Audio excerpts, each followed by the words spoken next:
Hello everyone. Welcome to Mr. Midnight True Crime Stories. I am here to help you today. I know you use this video to fall asleep. So before that, like the video and subscribe to the channel. Also, where are you from and what time are you watching? Now get comfortable and relax. A girl's voice, barely audible on a scratchy recording. I'm scared. He said he'd find me. The line goes dead. Somewhere in a small town, a phone rings in an empty apartment. No one answers. In another city, a car sits abandoned in a parking lot, keys still in the ignition, driver's door hanging open. Miles away, a mother checks her daughter's bedroom for the 15th time that night, hoping this time she'll be there.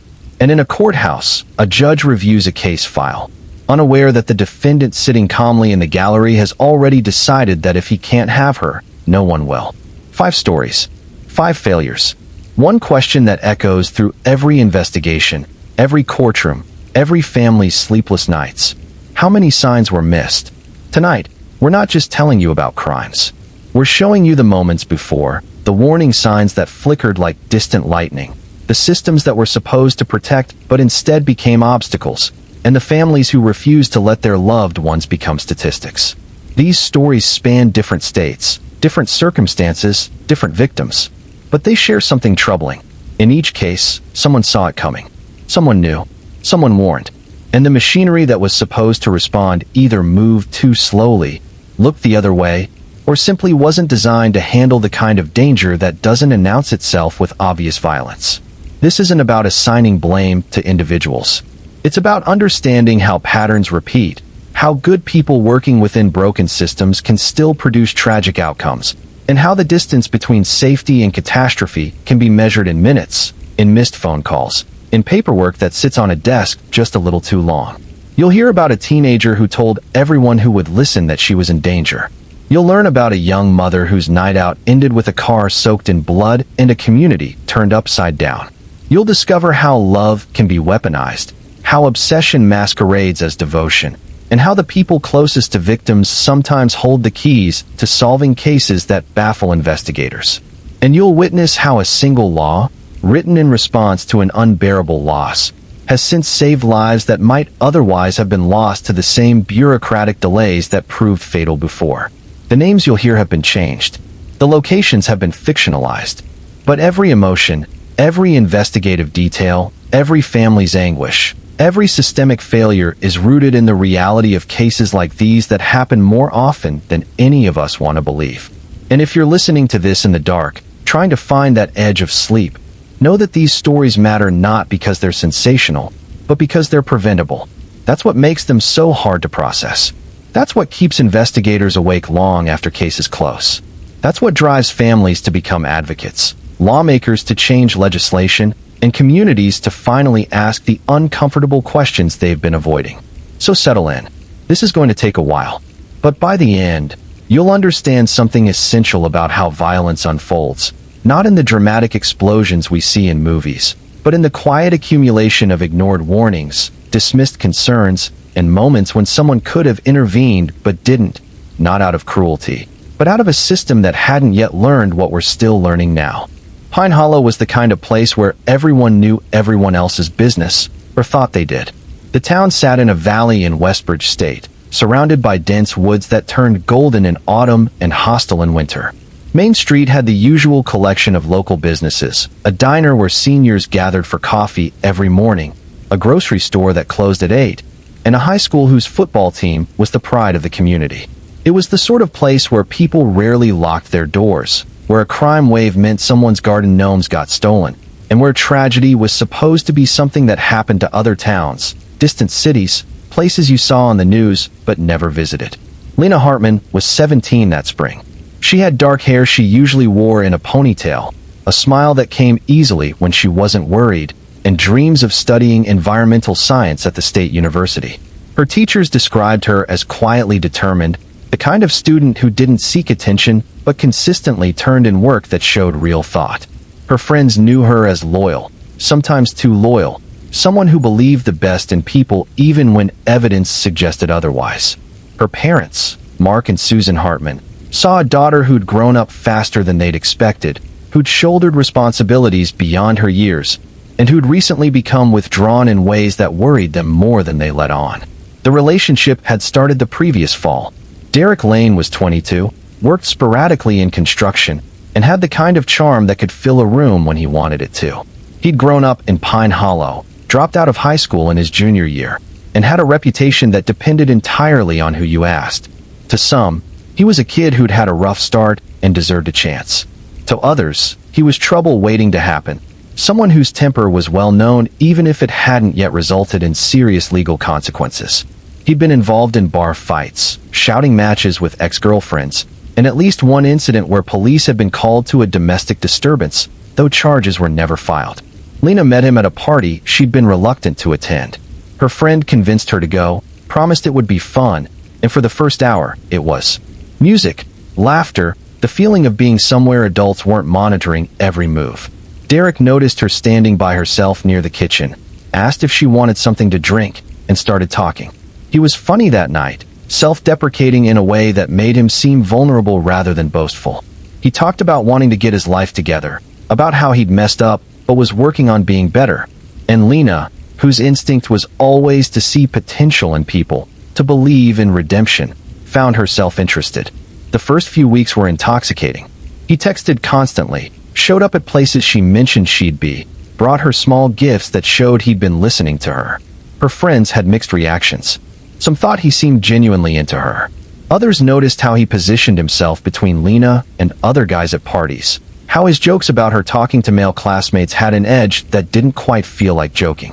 Her parents met him once, briefly, and immediately disliked him, though they struggled to articulate exactly why beyond a general sense that he was too old, too aimless, too something they couldn't quite name, but felt in their gut. By winter, the relationship had shifted. The gifts stopped. The constant texting became constant surveillance. Where was she? Who was she with? Why hadn't she responded immediately? Lena found herself explaining innocent interactions, defending friendships that predated Derek, choosing her words carefully to avoid setting him off. The first time he grabbed her arm hard enough to leave marks, he apologized so profusely, seemed so genuinely horrified at himself, that she believed it was an aberration, a one-time loss of control that wouldn't happen again. But it did happen again, and again, not always physical, though sometimes it was. More often, it was the yelling, the accusations, the way he could make her feel small and stupid and guilty for things she hadn't done. Her grades started slipping. She stopped going to environmental club meetings. She made excuses when friends invited her out. Her parents noticed, tried to talk to her, but teenagers are experts at deflection, and Lena had become very good at insisting everything was fine while her world constricted around her. In March, 2 months before everything fell apart, something shifted in Lena. Maybe it was seeing a bruise on her wrist and realizing she was becoming the kind of person she'd always pitied. Maybe it was her best friend sitting her down and saying directly what everyone had been dancing around. This isn't normal. This isn't love. This is dangerous. Maybe it was just exhaustion, the bone-deep tiredness of constantly managing someone else's emotions while neglecting her own. Whatever the reason, she decided to end it. She did it over text, which felt cowardly, but she'd learned that face-to-face conversations with Derek could escalate unpredictably. She kept it simple, direct, tried not to give him ammunition for argument. This isn't working. I need to focus on school and my future. Please respect my decision. His response came within seconds. You can't just throw away what we have. Then another. After everything I've done for you. Then, you're making a huge mistake. Then the messages turned darker. He knew where she lived. He knew her schedule. He knew where her parents worked, what car her little brother drove, which window was her bedroom. Lena showed the messages to her parents. They went to the police station together, Mark Hartman's jaw tight with barely controlled anger, Susan's hand gripping her daughter's.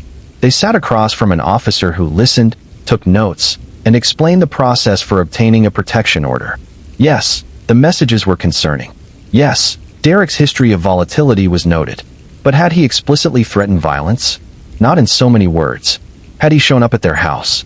Not yet. The law required specific thresholds, concrete evidence of imminent danger. They could file for a protection order, and the officer encouraged them to do so, but he also managed expectations.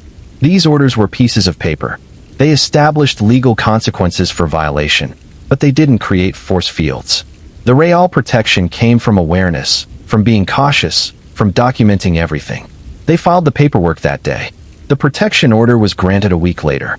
It specified that Derek Lane was to have no contact with Lena Hartman, was to stay at least 500 feet away from her home, and her school.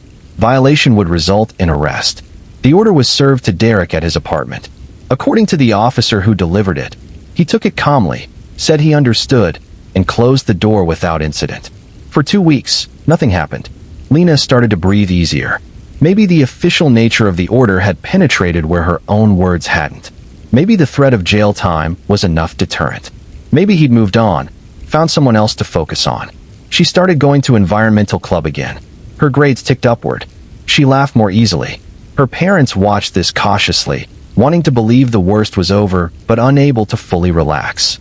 Susan started sleeping poorly, waking at small noises, checking that doors were locked multiple times each night. Then came the afternoon that changed everything. It was a Thursday in late April, warm enough that students were restless, counting down to summer. Lena's last class ended at 2:45. She walked out of the school building with her friend Emma, discussing their plans for an upcoming environmental fair. The parking lot was crowded with students heading to cars, buses, sports practices.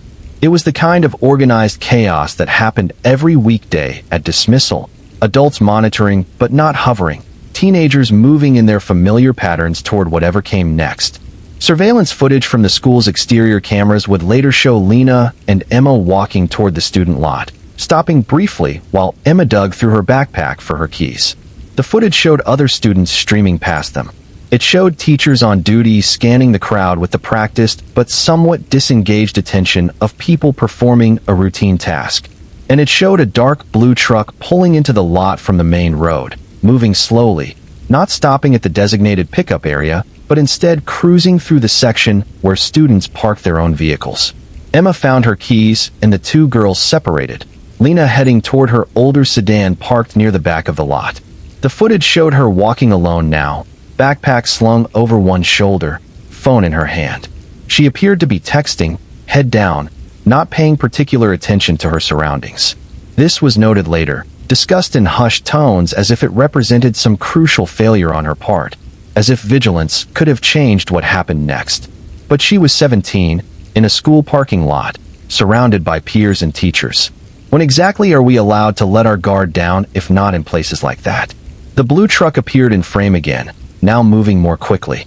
It pulled alongside Lena's car just as she reached for the door handle. The driver's side door of the truck opened. A figure emerged, moving fast. Lena looked up, her body language shifting immediately from casual to alarmed. She stepped back. The figure advanced. Her mouth opened, probably shouting, though the cameras had no audio. Several things happened in rapid succession that would only become clear when investigators reviewed the footage frame by frame later. Lena dropped her phone. She tried to run back toward the main cluster of students. The figure from the truck caught her by the arm, jerking her backward. She fought, visibly struggled, her free hand reaching out toward anyone who might see. And people did see, several students glancing over, but from a distance, without clear view, it might have looked like an argument, a couple fighting, something uncomfortable but not necessarily dangerous. The crucial seconds ticked by. The figure forced Lena toward the truck. She continued resisting. Then, sickeningly, she went limp, either unconscious or giving up, and was pushed into the passenger side. The truck reversed, turned, and left the parking lot at a normal speed, nothing that would draw immediate attention, nothing that suggested a kidnapping had just occurred in broad daylight with dozens of potential witnesses nearby. Emma was the first to realize something was wrong. She'd gotten into her own car and driven toward the exit, passing Lena's sedan still parked and empty. Lena wasn't answering texts. Emma circled back, parked, and walked over to the car. She found Lena's phone on the ground, screen cracked from the fall. Her backpack sat next to it. The driver's door was locked. Emma's stomach dropped. She ran back toward the school building, found a teacher, stammered out what she'd discovered. The teacher, initially dismissive in that way adults sometimes are when teenagers seem to be overreacting, became serious when Emma insisted something was very wrong. By 3:30, Lena's parents had been called. By 4 o'clock, police were reviewing surveillance footage. By 4:30, Every officer in Pine Hollow knew they were looking for Derek Lane and a dark blue truck. By 5 o'clock, Lena's face was on local news with the word missing beneath it. And by 6 o'clock, a bolo had been issued statewide because there was no pretending this was anything other than what it appeared to be: a violent abduction by someone who'd already demonstrated both motive and disregard for legal boundaries.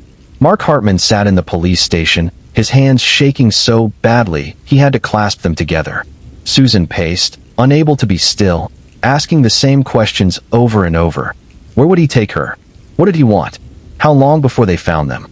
The police couldn't answer with certainty. Derek's apartment had been checked immediately and found empty. His truck wasn't there. His phone was off or destroyed. He had no close family in the area, few friends willing to talk to police, and no obvious destination. His employment history suggested he knew the woods around Pine Hollow well, had worked on various properties in remote areas, understood how to navigate terrain that could swallow someone if they didn't want to be found. Lena's last text messages told a story of normalcy interrupted. The last outgoing message, sent at 2:43, was to her mother. Environmental fair got approved. We can do the booth about local watershed protection. Mundane, excited, alive. That message would replay in Susan Hartman's mind thousands of times in the coming years, the absolute ordinariness of it. The way it promised a future that was already being stolen even as Lena typed the words. The first night of Lena's disappearance, volunteers gathered at the school to organize search parties. The police were clear that this wasn't a lost hiker situation, that they were likely looking for someone being held against her will, but people needed to do something. They divided into groups, took assigned sectors of the woods surrounding town, walked in lines calling her name, shining flashlights into ravines and dense undergrowth. They found nothing. No trace of the truck, no disturbed earth, no signs of struggle.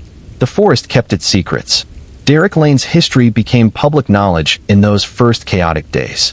People who dismissed him as rough but harmless now remembered incidents they'd downplayed before. A woman came forward to describe a relationship with Derek 3 years earlier that had ended with him showing up at her workplace repeatedly until she threatened to call police. Another woman described being grabbed at a party when she tried to leave a conversation with him. A former employer talked about his temper, how he'd punched a wall during a dispute over scheduling. Each story individually seemed manageable, the kind of thing people wrote off as someone having a bad day or being young and stupid. Collectively, they painted a picture of escalation, of someone whose control over his own anger was deteriorating, whose relationships were characterized by possession rather than partnership. On the second day, a park ranger discovered the blue truck abandoned on a fire road 20 miles outside Pine Hollow. It had been partially concealed with branches, driven far enough off the main path that casual passers-by wouldn't notice it. The doors were unlocked. The keys were missing. Inside, investigators found more evidence than they wanted.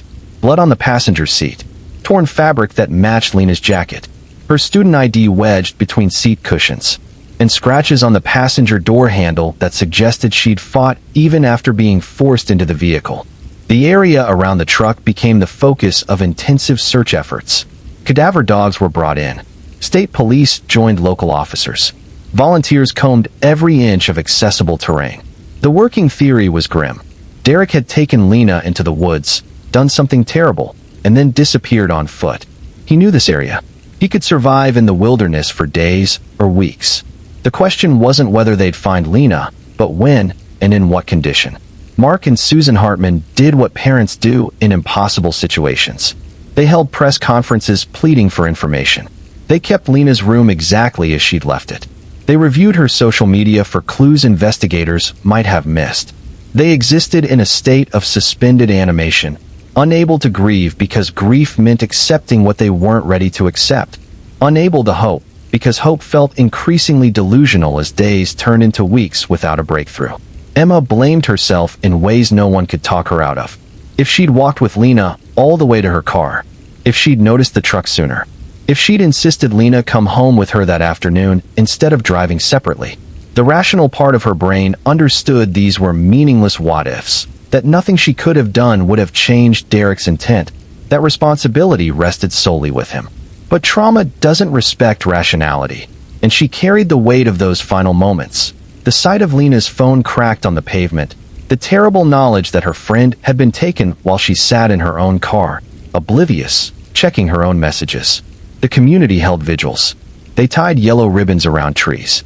They posted "Bring Lena home" signs in windows. And they wondered, in conversations that grew more honest as shock faded into sustained anxiety, how this had happened. The protection order was discussed endlessly. Some people thought it proved the system worked. Legal boundaries were established, consequences were made clear, and look what happened anyway when someone chose to violate those boundaries. Others saw it as evidence of failure. A piece of paper couldn't stop a determined predator, and pretending it could left vulnerable people with false security. The truth, as it often is, was more complicated than either simple narrative. Weeks passed. Summer arrived. School ended. Lena's classmates graduated without her. The environmental fair happened. Her booth left empty as a tribute. Search efforts continued, but shifted from urgent rescue mission to grim recovery operation. Derek remained missing, which became its own source of community anxiety. Was he still out there, watching? Had he fled the state? The country? Or was he also dead, another casualty of whatever had transpired in those woods? Then came the discovery that changed everything, though not in the way anyone hoped. Maya Collins was 22 when she moved to Pine Hollow. She'd grown up 2 towns over, worked as a waitress at a diner on Main Street, and was known for being friendly in that effortless way some people have. She had blonde hair, usually pulled into a messy bun during her shifts, and a habit of remembering regular customers' orders before they finished speaking. She'd moved to Pine Hollow for a fresh start after a relationship ended badly, hoping that a new town and a steady job would help her rebuild her life. She rented a small apartment above a hardware store, kept to herself mostly, but was making friends slowly through work. This was 3 years after Lena disappeared. The case remained technically open, but had gone cold in the way these things do when leads dry up and new crises demand attention.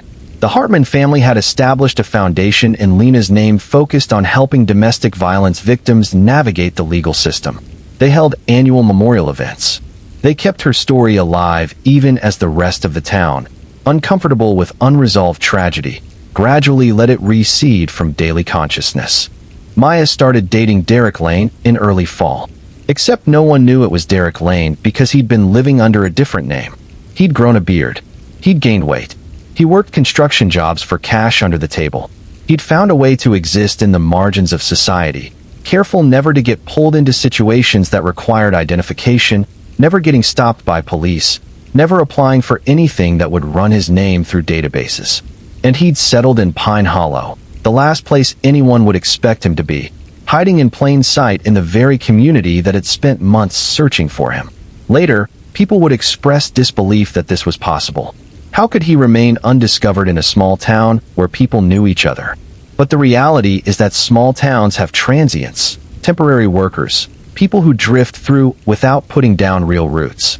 If you're careful, if you keep your head down and your interactions superficial, it's easier to disappear into a crowd than we like to think. And Derek had always been good at reading social situations, at becoming whoever he needed to be to avoid scrutiny. Maya met him at a community bonfire. He introduced himself as Derek Nelson, said he was new in town, working construction while he figured out his next move. He was charming that night, attentive in ways that made her feel seen. She'd been lonely, missing the support system she'd left behind, and his interest felt validating. They started seeing each other regularly. Her coworkers met him a few times when he'd pick Maya up after shifts. They described him later as polite but forgettable, the kind of guy who nodded at the right times and didn't make much of an impression either way. The relationship followed a familiar pattern, though Maya had no way of knowing that. The early intensity, the gradual isolation, the questions about who she was talking to, where she'd been, why she hadn't texted back immediately. Her friends from her previous town noticed she was calling less frequently. Her coworkers observed that she seemed more stressed, that her usual sunny disposition was clouding over. But Maya insisted everything was fine, and people respected that boundary even as they worried privately. In December, Maya stopped showing up for work. Her manager tried calling. Her phone went straight to voicemail. After 2 days of no-shows, the manager contacted the police for a wellness check. Officers went to Maya's apartment, knocked, received no answer, and finally used the landlord's key to gain entry. The apartment was neat, Nothing obviously disturbed, but Maya wasn't there. Her car was parked outside. Her purse sat on the kitchen counter. Her phone was missing. There were no signs of struggle, but also no indication she'd planned to go anywhere. The bed was unmade, like she'd gotten up that morning intending to come right back. The manager mentioned Maya had been dating someone named Derek Nelson. Police tried to locate him, but found that no one by that name was officially employed anywhere in the area, had no apartment lease, no vehicle registration, nothing. It was as if he existed only in personal interactions, but had left no paper trail. This was unusual enough to escalate concerns. Missing person reports were filed. Maya's photo appeared on local news. Her family, frantic, drove to Pine Hollow and began their own search for answers. The breakthrough came from an unlikely source. One of Lena's former teachers, Mrs. Peterson, saw news coverage about Maya's disappearance. Something about the description of the boyfriend nagged at her. She couldn't articulate what exactly, just a feeling that the details felt familiar. She mentioned it to her husband, who suggested she was seeing patterns where none existed. But Mrs. Peterson couldn't let it go. She dug out old-school photos, looked at pictures from the memorial service for Lena, studied images of Derek Lane from 3 years earlier. The beard was different. The weight was different. But the eyes, the set of the jaw, something essential remained recognizable. She called the police, voiced her suspicion, and was told they'd look into it. Detective Sarah Chun, who'd worked Lena's case and never fully moved on from it, pulled the files. She studied recent photos of Derek Nelson provided by Maya's co-workers. She brought in a forensic analyst who specialized in facial recognition. And slowly, methodically, they built the case that Derek Nelson and Derek Lane were the same person. Once they had that connection, everything accelerated. An arrest warrant was issued. Police circulated updated photos. But Derek was already gone, having apparently sensed that his identity was in danger of being exposed. His various temporary living situations were checked, all empty. The construction sites where he'd worked had last seen him days earlier. Once again, he'd vanished into the landscape. This time, the search had new urgency. 2 missing women, both linked to the same man, both disappearing under circumstances that suggested violence. The state police devoted significant resources. The FBI got involved given the possibility Derek had fled across state lines. Media coverage intensified, no longer just a local story, but something that captured regional and then national attention. The Hartman family, who'd learned to live with uncertainty, now faced the reopening of wounds they'd barely managed to scar over. Mark Hartman and Maya's father, Jim Collins, met in the police station on a gray afternoon in January. They sat across from each other in a small conference room. 2 men united by the worst kind of commonality. They didn't need to say much. Mark offered what information he could about Derek's patterns, his psychology, the way he operated. Jim listened, taking notes in a small notebook he carried everywhere now, as if documentation could somehow impose order on chaos. They shook hands when Jim left, and Mark said something he'd never said to anyone outside his family. The waiting is worse than knowing. But knowing might be worse than the waiting. There's no good path from here. In February, a hunter stumbled across something that didn't belong in the woods. He was tracking deer several miles from where Derek's truck had been found years earlier, following a ridge that few people traversed because the terrain was difficult and the views unremarkable. He noticed disturbed earth, vegetation that had grown over, but not quite naturally. And when he investigated closer, he knew immediately he'd found something terrible. The police response was massive and methodical. Forensic teams, cadaver dogs, anthropologists, everyone who could contribute to a proper excavation and analysis. They set up a perimeter. They documented everything. And over the course of 2 long days, they carefully unearthed remains that would later be identified through dental records and DNA as belonging to both Lena Hartman and Maya Collins. They'd been buried together in the same grave, which suggested several things to investigators. Derek had returned to the same location. He'd known exactly where he'd left Lena's body, and he'd chosen to place Maya there as well, either out of convenience or some twisted logic that made sense only to him. The positioning of the remains suggested the killings had occurred at different times, consistent with the 3-year gap between disappearances. The condition of the remains made it impossible to determine exact causes of death, though evidence suggested significant trauma. Notification of next of kin is one of the hardest things police officers do. Detective Chun went to both families personally. She'd prepared herself for this moment many times over the years, rehearsed what she'd say, how she'd deliver news that destroys worlds. But there's no good way to tell parents their child is dead, that the worst outcome they've been dreading has been confirmed, that there's no more room for the protective cushion of uncertainty. The Hartmans collapsed into each other. The Collins family went silent, completely silent, for a time that felt eternal. Then Maya's mother started screaming, a sound Chin would hear in nightmares for years. The discovery of the bodies reignited the manhunt for Derek. He'd been missing for months now, and the real question became whether he was alive or dead. Some investigators theorized he'd killed himself, unable to live with what he'd done or afraid of being caught. Others believed he was still out there, potentially dangerous to others. The FBI added him to their most wanted list. His photo appeared everywhere, on TV, in newspapers, on social media. Tips flooded in from across the country, most of them false sightings or people with vague resemblances, but each one had to be checked. The funerals happened within days of each other. Lena's was well attended. The gym at Pine Hollow High School filled beyond capacity with people who'd known her, who'd searched for her, who'd held vigils hoping for her safe return. Emma spoke, her voice breaking, about her best friend's kindness and dreams. Lena's environmental science teacher described a student who cared deeply about the natural world and wanted to protect it. Mark Hartman stood at the podium and couldn't speak, just stood there for a long moment before Susan gently led him back to his seat. Maya's funeral was smaller, held in her hometown, attended mostly by family and friends from before her move to Pine Hollow. The waitresses from the diner came, still wearing their uniforms because they'd driven straight from work.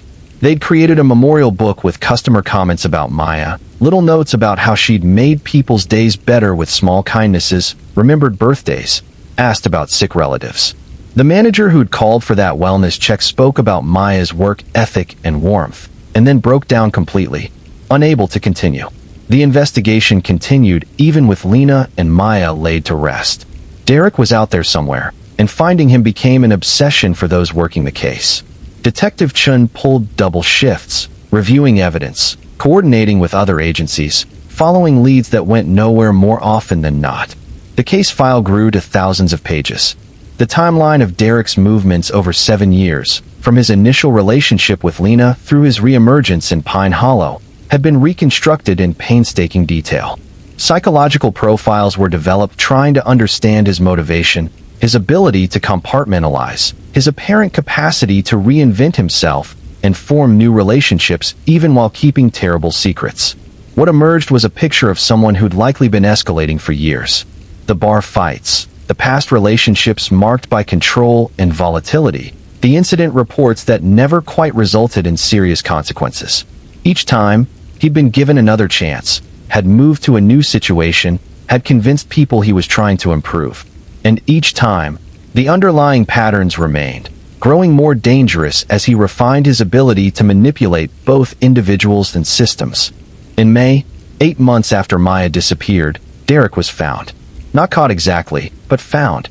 A couple hiking in a remote area of the national forest, nearly 100 miles from Pine Hollow, came across a small cave formation. They noticed a terrible smell and saw what they initially thought was an animal carcass. But the clothing was human.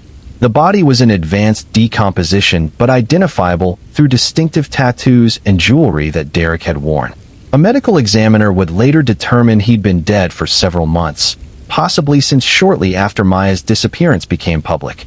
The manner of death appeared to be suicide, though the condition of the remains made definitive determination difficult.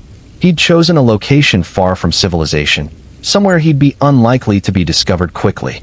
There was no note, no explanation, no confession or apology, just an end that felt anticlimactic after so much searching, so much fear that he might harm others, so much investment in bringing him to justice. The family's reactions were complicated. There was relief that he couldn't hurt anyone else. There was frustration that there would be no trial, no opportunity to confront him, no chance to hear him explain why. There was anger that he'd taken the easy way out, if suicide can be called easy. And there was the hollow recognition that nothing about this outcome would bring Lena or Maya back, would undo their suffering, would restore the futures they'd been denied. Susan Hartman said something in an interview that resonated with a lot of people following the case.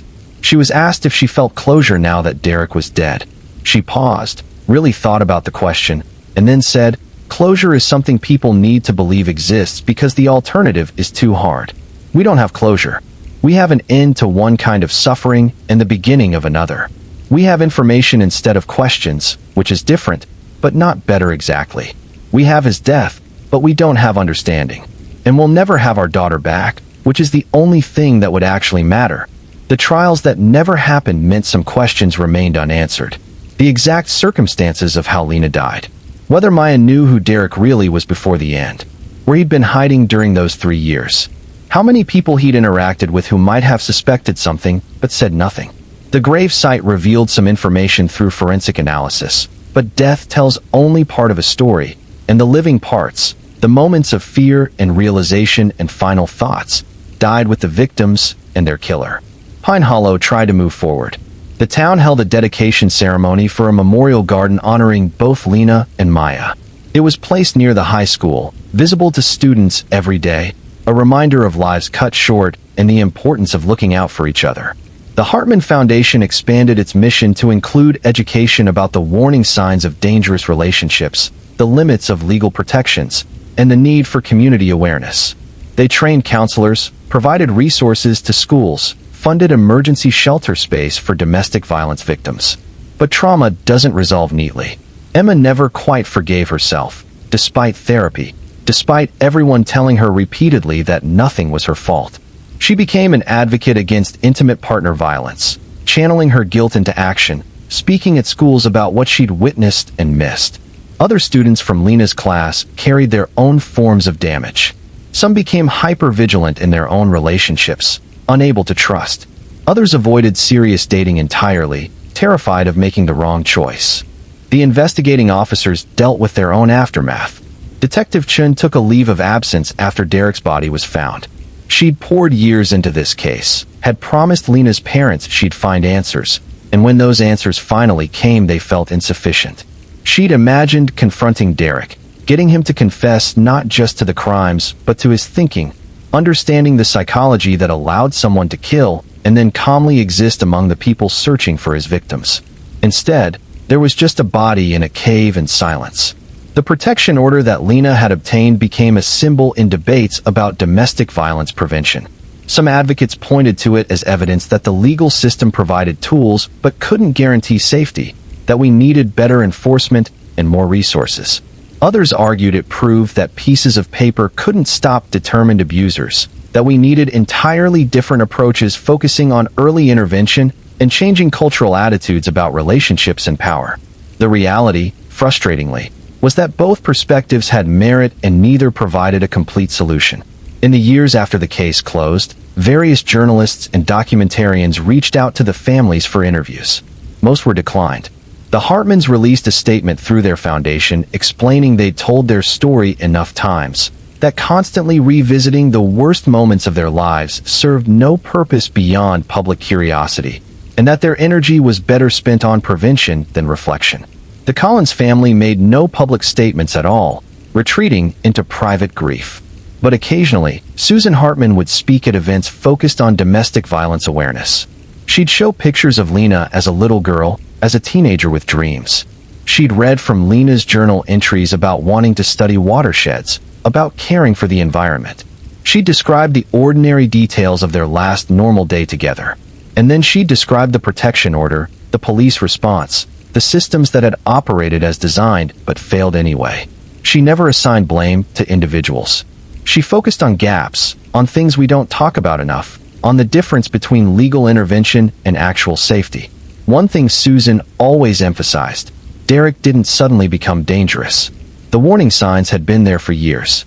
Multiple women had experienced his controlling behavior, his temper, his inability to accept boundaries. But each incident existed in isolation. No database connected them. No system tracked the pattern. Women who'd escaped him didn't know about each other, couldn't compare notes, couldn't see the escalation that became obvious only in retrospect.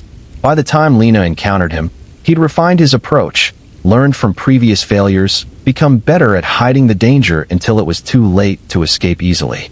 This became Susan's mission, creating better information sharing, breaking down the silos that allowed dangerous people to move between jurisdictions and relationships without their full history following them. It was complicated work, touching on privacy concerns and legal limitations. But she persisted, motivated by the knowledge that somewhere, someone was entering a relationship with a person whose past victims could warn them if only the mechanisms existed. The memorial garden in Pine Hollow bloomed each spring. Students used it as a place to study, to have lunch, to have quiet conversations on difficult days. The plaques for Lena and Maya sat near a bench, their photos showing them smiling, alive, full of potential. Teachers brought classes there to discuss healthy relationships, consent, the importance of trusting your instincts. Some students rolled their eyes, impatient with lessons that felt preachy. Others paid close attention, seeing their own relationships reflected in the warning signs being described.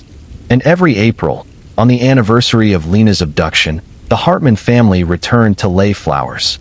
They'd stand there quietly, remembering. Sometimes other people joined them, former classmates or teachers or community members who couldn't quite let go. The gathering was informal, no speeches or structured memorial.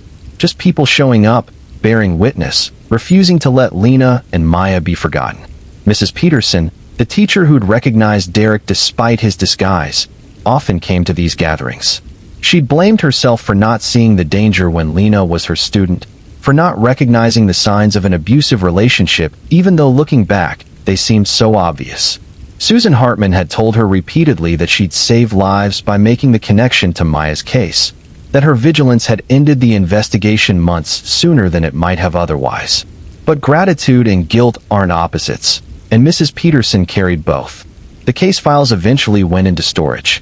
New investigations demanded Detective Chen's attention, new victims needed advocates, new threats emerged. But Pine Hollow never quite returned to its pre-tragedy innocence. The town had learned something about itself, about the darkness that could exist in familiar places, about how violence often wears a familiar face. Doors got locked more consistently. Parents paid closer attention to who their children dated. People were quicker to report concerns, less willing to mind their own business when something felt wrong. Whether this heightened vigilance prevented other tragedies is impossible to say. No crimes that didn't happen get recorded, no near misses generate headlines. But in quiet conversations at the diner, in parent meetings at the school, people talked about relationships differently. The phrase "that's just how he is" was challenged more often. The assumption that someone would leave an unhealthy relationship if they really wanted to face more pushback. Understanding grew, imperfect and incomplete, but real.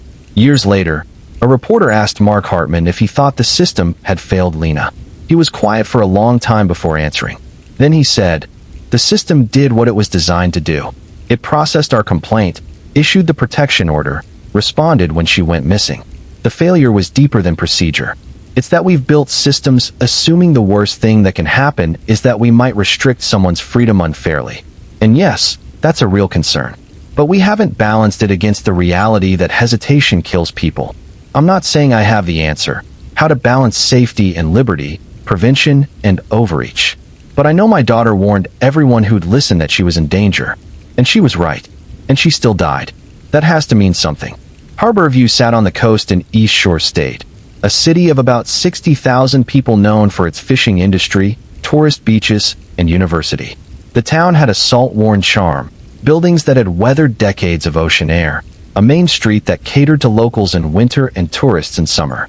It was the kind of place where people moved for work or school, but often stayed for the slower pace. The sense of community, the sound of waves that became so constant you stopped noticing until you traveled somewhere silent and realized what you'd been hearing all along.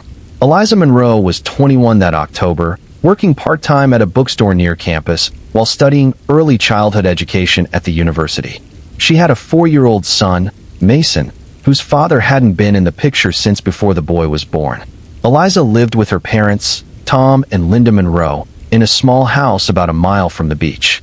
She was the kind of young mother who juggled classes, work, and parenting with determined optimism, who brought her son to study groups because childcare fell through, who made jokes about surviving on coffee and determination. Her friends described her as resilient, someone who'd faced challenges that would have broken others, but found ways to keep moving forward. She adored Mason, her whole face lighting up when she talked about him, when she showed photos of his latest drawings or recounted something funny he'd said. Her parents had stepped up significantly, providing housing and help with childcare so Eliza could finish her degree. The arrangement wasn't without friction, 3 adults and a preschooler in a small space, different ideas about parenting and boundaries. But they made it work through love and mutual commitment to giving Mason and Eliza stable futures. On a Friday night in late October, Eliza had plans to go out with friends. Nothing elaborate, just drinks at a bar near campus, a chance to be 21 instead of a mom and student for a few hours. Her mother agreed to watch Mason overnight. Eliza got ready, posting photos to social media in that casual way people do, documenting the ordinary evening that would soon become anything but. She wore jeans and a green sweater, her dark hair down, smiling at the camera in her childhood bedroom. The photos showed someone happy, relaxed, anticipating a good night. She met 3 friends at the bar around 9.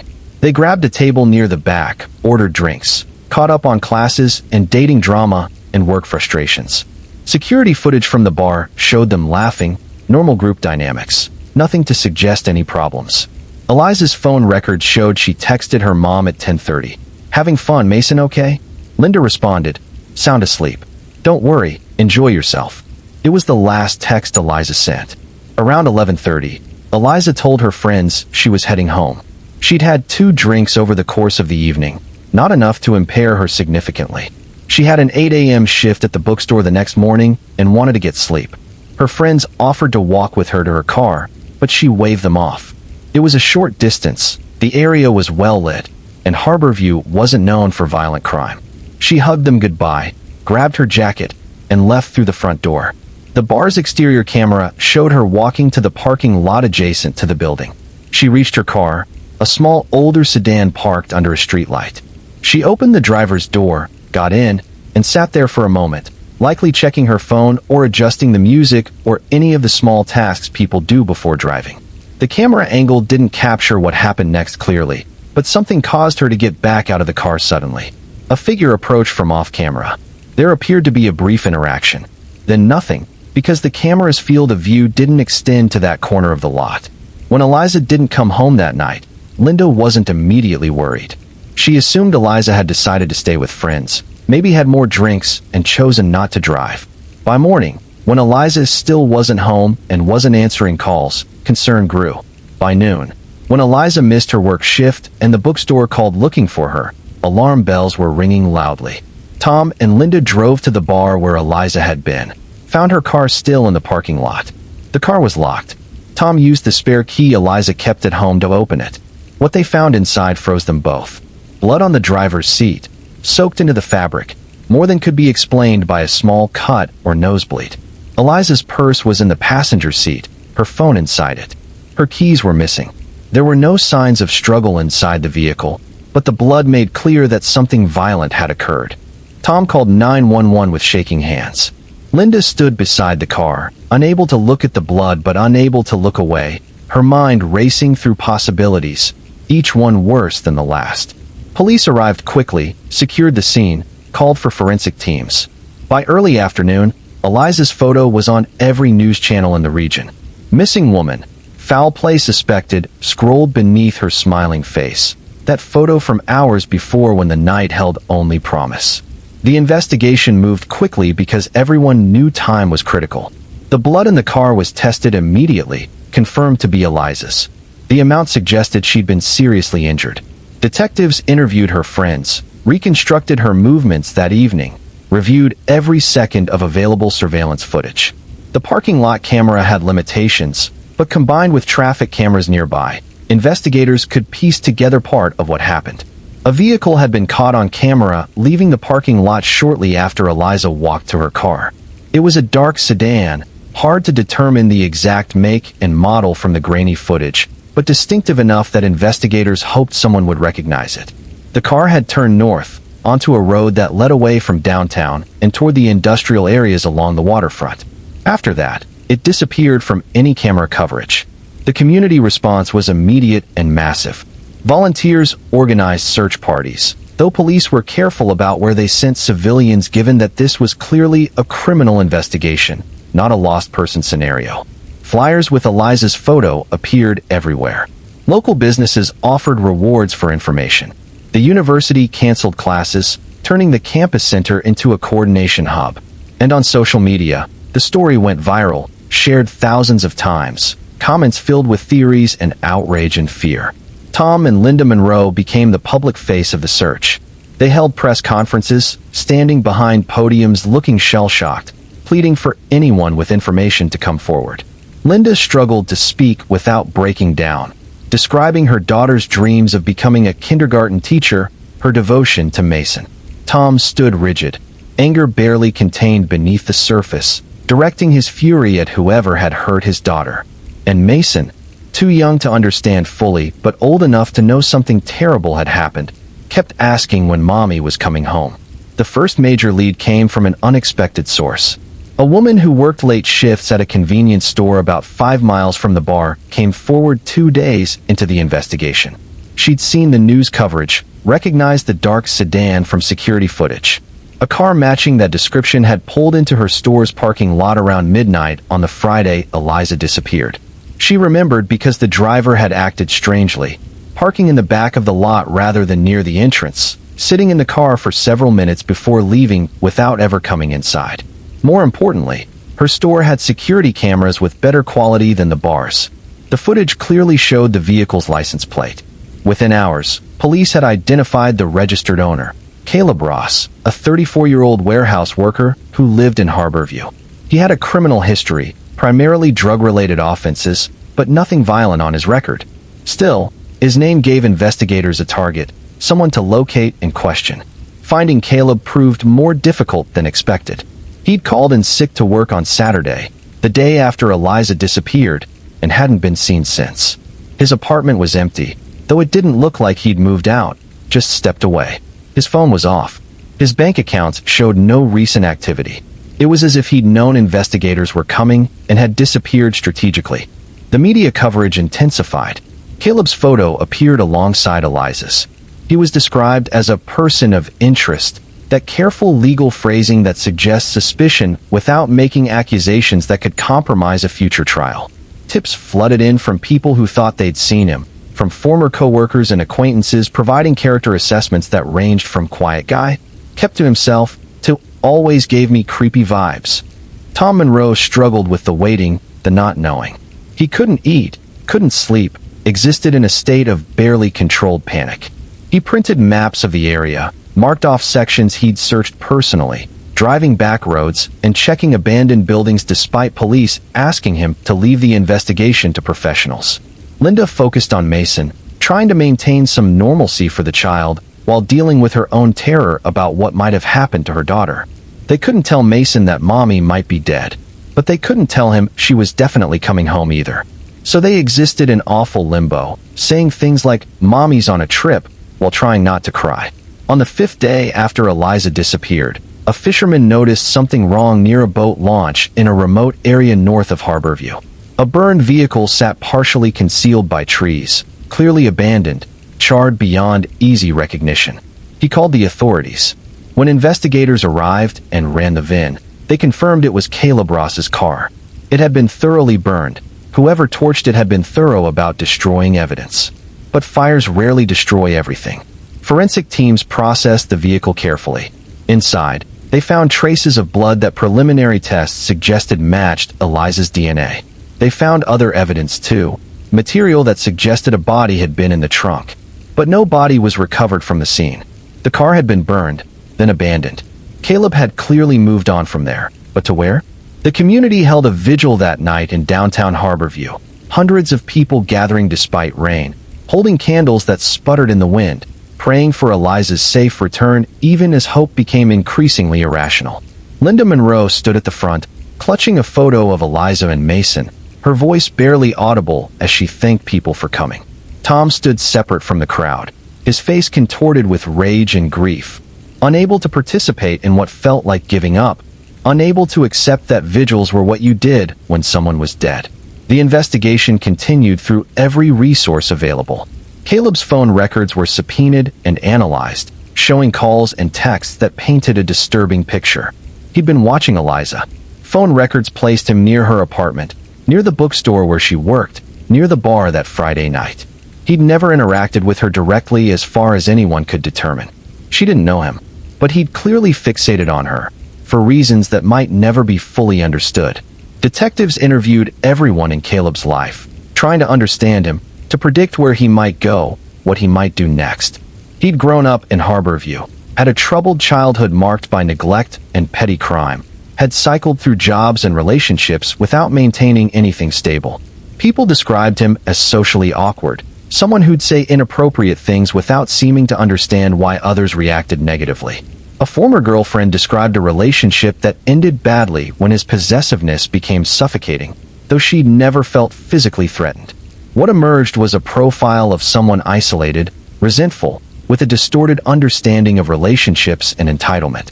He'd followed Eliza's social media, had dozens of her photos saved on his phone, had apparently built an entire fantasy relationship in his mind despite never speaking to her. The attack seemed to have been opportunistic, seeing her alone in that parking lot, seeing a chance to act on obsessions he'd been nurturing for months. Weeks turned into months. The burned car had been their biggest lead, but it led nowhere. Caleb had vanished as completely as Eliza. The Monroes existed in agonizing uncertainty, unable to grieve properly without a body, without confirmation, but unable to hope rationally either. Mason stopped asking when Mommy was coming home and started asking different questions that were somehow harder. Did Mommy not want to stay with us? Tom and Linda struggled to answer honestly while protecting his innocence. Then came the lead that broke everything open. A hiker in a state forest about 40 miles from Harborview noticed disturbed ground in an area off the main trails. Something about it looked wrong, too deliberately altered to be natural. He marked the location on his GPS and reported it to park rangers, who contacted police. A team went to investigate and found what they'd been dreading: a shallow grave containing human remains. DNA testing confirmed what everyone already knew in their hearts. The remains were Eliza's. The cause of death was determined to be severe blunt force trauma and blood loss consistent with the evidence from her car. She'd been killed that Friday night, likely shortly after being taken, and buried in a location Caleb apparently knew well, far from where anyone was actively searching. The medical examiner couldn't determine if she'd been conscious after the initial attack, couldn't say how long she'd suffered. Some mercies remain unknowable. The Monroes received notification before the news went public. Detective Williams, who'd led the investigation, drove to their house personally. He'd done notifications before, but this one was different. He'd spent months with this family, had seen their hope erode gradually, had watched Mason ask questions no child should have to ask. He sat in their living room and told them what they'd been preparing to hear, but could never actually be ready for. Linda made a sound that wasn't quite a scream, more like air being forced from lungs that had forgotten how to breathe. Tom just nodded slowly, as if he'd been waiting for this, as if some part of him had known all along. The funeral was held on a gray November morning. The church was packed beyond capacity, people standing in the aisles and gathering outside, united in grief and outrage. Eliza's friends spoke about her determination, her love for her son, her optimism even in difficult circumstances. Her professors from the university described a dedicated student who would have been an exceptional teacher. And Linda, somehow finding the strength, stood and spoke directly to Mason, telling him about his mother in ways he could understand, making sure he'd have these words when he was old enough to comprehend what he'd lost. Meanwhile, the manhunt for Caleb intensified. He'd successfully evaded capture for months, but finding Eliza's body provided new forensic evidence that tied him definitively to the murder. The charges were upgraded, the resources expanded, the pressure on law enforcement to resolve this publicly and decisively grew. The FBI's involvement increased, treating this now as a fugitive case with interstate implications. Caleb was finally located in a small town in a neighboring state, living in a rundown motel under a false name, working cash jobs, existing in the margins. He'd shaved his head, grown a beard, lost weight. But a tip from someone who'd seen his photo on a true crime show led police to his location. They moved fast, worried he'd run again. A tactical team surrounded the motel at dawn, called for him to surrender. He gave up without resistance, walked out with his hands up, looking exhausted and almost relieved. The trial, when it finally happened, was a study in contrast between the enormity of the crime and the smallness of the man who committed it.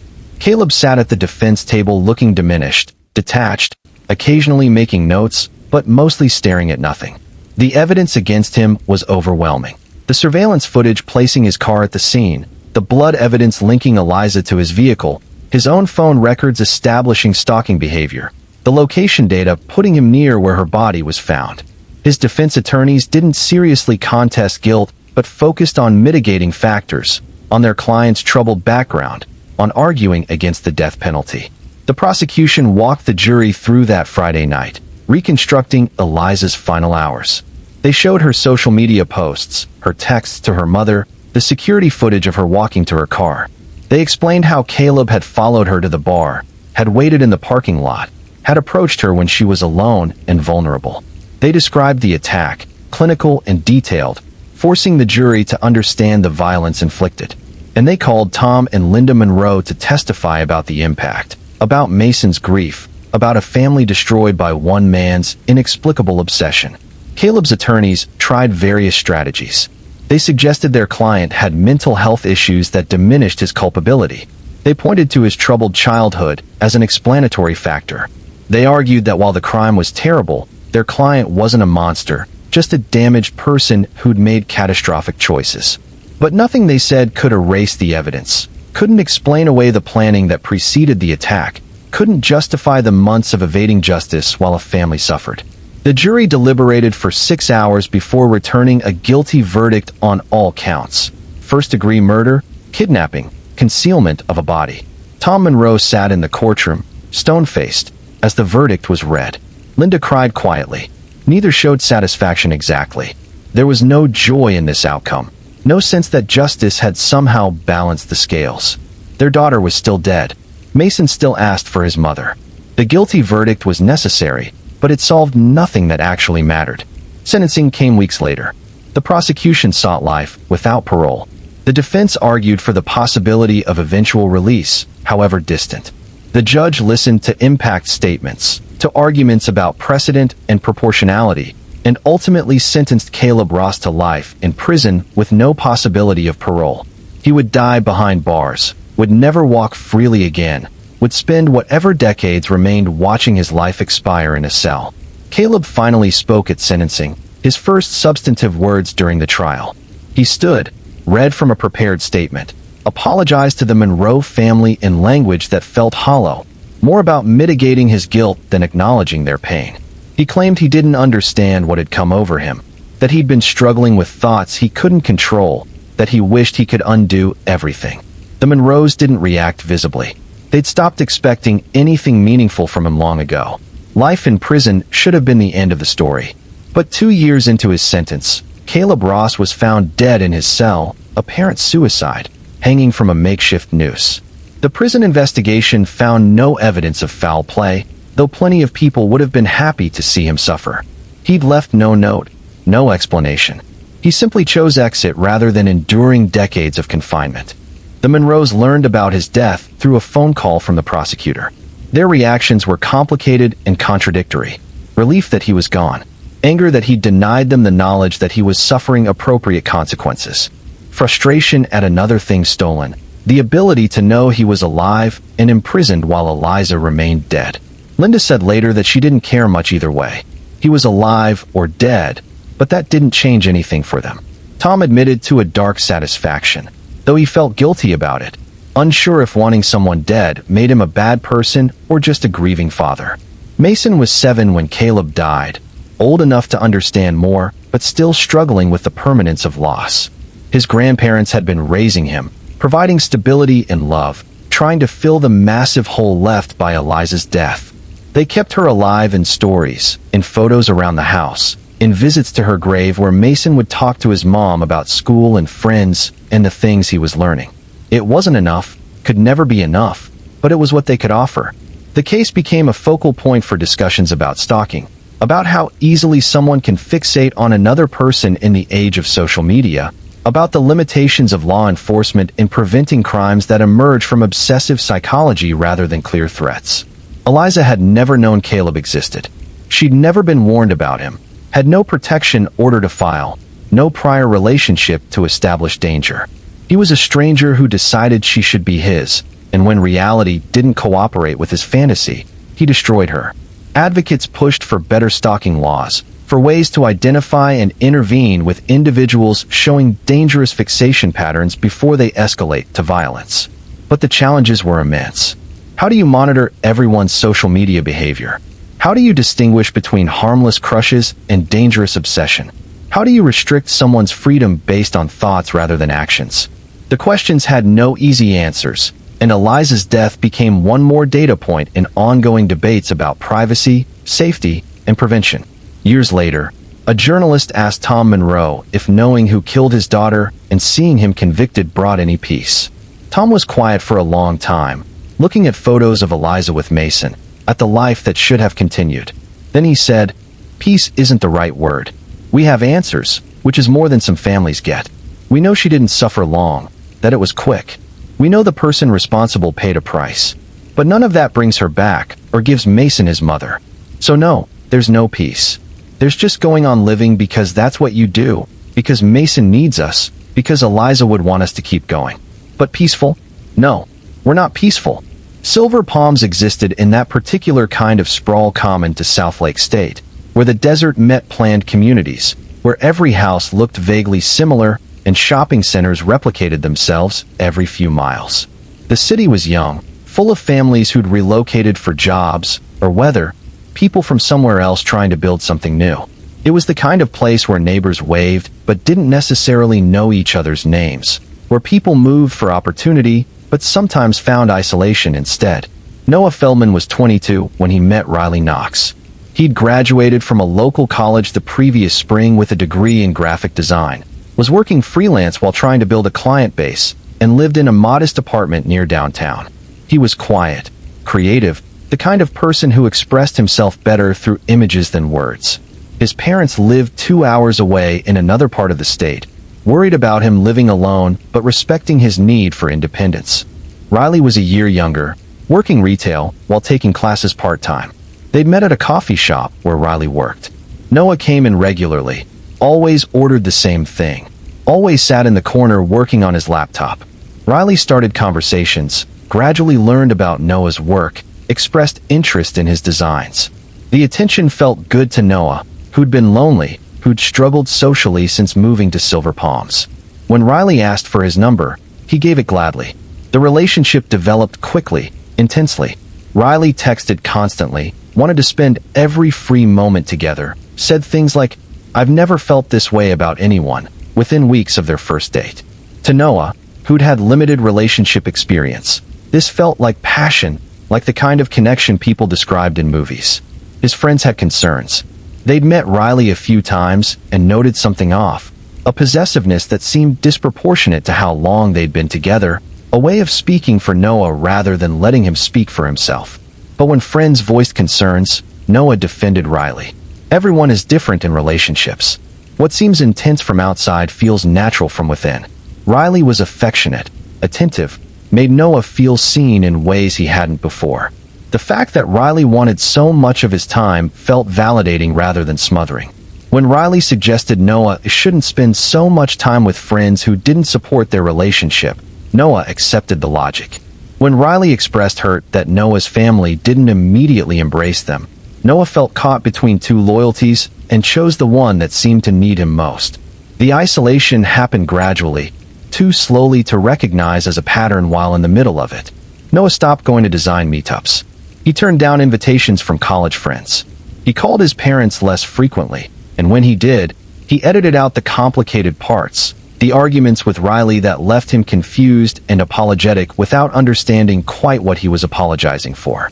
He told himself this was normal, that relationships required compromise, that Riley's needs weren't unreasonable even when meeting them felt exhausting. The first time Riley threatened self-harm, Noah was terrified. They'd had an argument about something minor. Noah couldn't even remember what later, and Riley had responded by saying maybe everyone would be better off if they just disappeared. Noah had immediately backed down from whatever position he'd been taking, had reassured and comforted and promised to be better. The crisis passed, but it established a template. Disagreement led to Riley's emotional volatility, which led to Noah's capitulation to restore equilibrium. It was a cycle that became familiar, then normal, then inescapable. By winter, Noah's freelance work had suffered. He missed deadlines because Riley needed him. He turned down projects because they would require time Riley wasn't willing to share. His savings dwindled. His parents noticed he seemed different when they called, strained and preoccupied. They invited him to visit, hoping to talk to him away from Riley's influence. But Riley made such visits difficult, creating crises that required Noah to cancel plans or cut trips short. The breaking point came gradually. Noah's friend Marcus, who'd known him since college, showed up at Noah's apartment unannounced one afternoon when Riley was at work. He'd been worried, had texted without response for weeks, had finally decided direct intervention was necessary. He found Noah looking exhausted, thinner than he'd been months earlier, the apartment messy in ways that suggested someone who'd stopped caring about their environment. Marcus didn't mince words. He told Noah he was worried, that the relationship looked unhealthy from outside, that isolation and constant crisis weren't normal relationship dynamics. Noah initially defended Riley, reflexively, but Marcus persisted. He asked questions. Did Noah feel free to make his own choices? Did he feel happy? When was the last time he'd done something just for himself? And slowly, reluctantly, Noah admitted that no, he wasn't happy, hadn't been for a while, but didn't know how to fix it without making things worse. They talked for hours. Marcus didn't push Noah to end the relationship immediately, understood that had to be Noah's decision, but planted seeds of doubt about whether what he was experiencing was actually love. He reminded Noah who he'd been before Riley, the dreams he'd had, the person he'd wanted to become. And he made Noah promise to call anytime, day or night, if he needed support. That conversation stayed with Noah. He started noticing things he'd been rationalizing. The way Riley went through his phone, the accusations about innocent interactions with others, the emotional manipulation disguised as vulnerability, the constant requirement to prioritize Riley's needs while his own were dismissed as selfish. It accumulated until the weight became unbearable. In March, Noah decided to end the relationship. He knew it wouldn't be easy, had witnessed enough of Riley's reactions to know pushback was coming. He tried to plan for a clean break up in a public place, be clear and firm, have friends available for support afterward. But when the moment came, his resolve wavered. He couldn't do it face to face, couldn't withstand what he knew would be Riley's tears and accusations and threats. So he chose text, imperfect and cowardly maybe, but safer. He sent the message on a Wednesday evening. I can't do this anymore. We're not good for each other. I need space to figure out my life. Please respect this. Then he turned off his phone, knowing the immediate response would be overwhelming, giving himself time to breathe before dealing with consequences. Riley's initial texts, which Noah saw later, were predictable. Disbelief, anger, pleading. Then threats became more explicit. Threats to self-harm. Claims that Noah was abandoning someone who'd given up everything for him. Statements that if Riley couldn't have him, maybe life wasn't worth living. The messages escalated in desperation and manipulation over the course of hours. But Noah's phone was off. He didn't see them in real time. He spent that evening with Marcus, trying to process his decision, alternating between relief and guilt. They ordered food, watched movies, tried to establish normalcy. Marcus told Noah he was proud of him, that the hard part was over, that rebuilding would take time, but was possible. Noah wanted to believe that. Around midnight, Noah decided to check his messages, to see how bad the fallout was. His phone exploded with notifications, dozens of texts, missed calls, voicemails. He started reading, felt the familiar pull of guilt and responsibility. Riley's pain was real, even if the relationship had been unhealthy. Maybe he should call, explain better, make sure Riley was okay. Marcus warned against it, reminded Noah that responding would restart the cycle. But Noah felt responsible for Riley's well-being in ways that were hard to articulate. While they were debating what to do, someone knocked on Noah's door. Loud, insistent. Noah went to answer it, Marcus following. Through the peephole, he saw Riley standing in the hallway. His stomach dropped. How had Riley gotten his address? Had he mentioned it? Riley knocked again, calling Noah's name, voice audible through the door, saying they needed to talk, that Noah couldn't just throw away what they had, that Riley deserved an explanation. Noah didn't open the door. He called through it, said he didn't want to talk, that the relationship was over, that Riley needed to leave. But Riley didn't leave. Riley stayed in the hallway, alternating between pleading and yelling, making enough noise that neighbors would certainly hear. Marcus suggested calling the police, but Noah hesitated, worried about escalating, about what that would mean for Riley, whether he was overreacting. Then Riley said something that changed the calculation. "If you don't open this door, you're going to regret it. I swear to God. Noah, open the door, or I'll do something you can't take back." The threat was ambiguous enough to deny, but clear enough to frighten.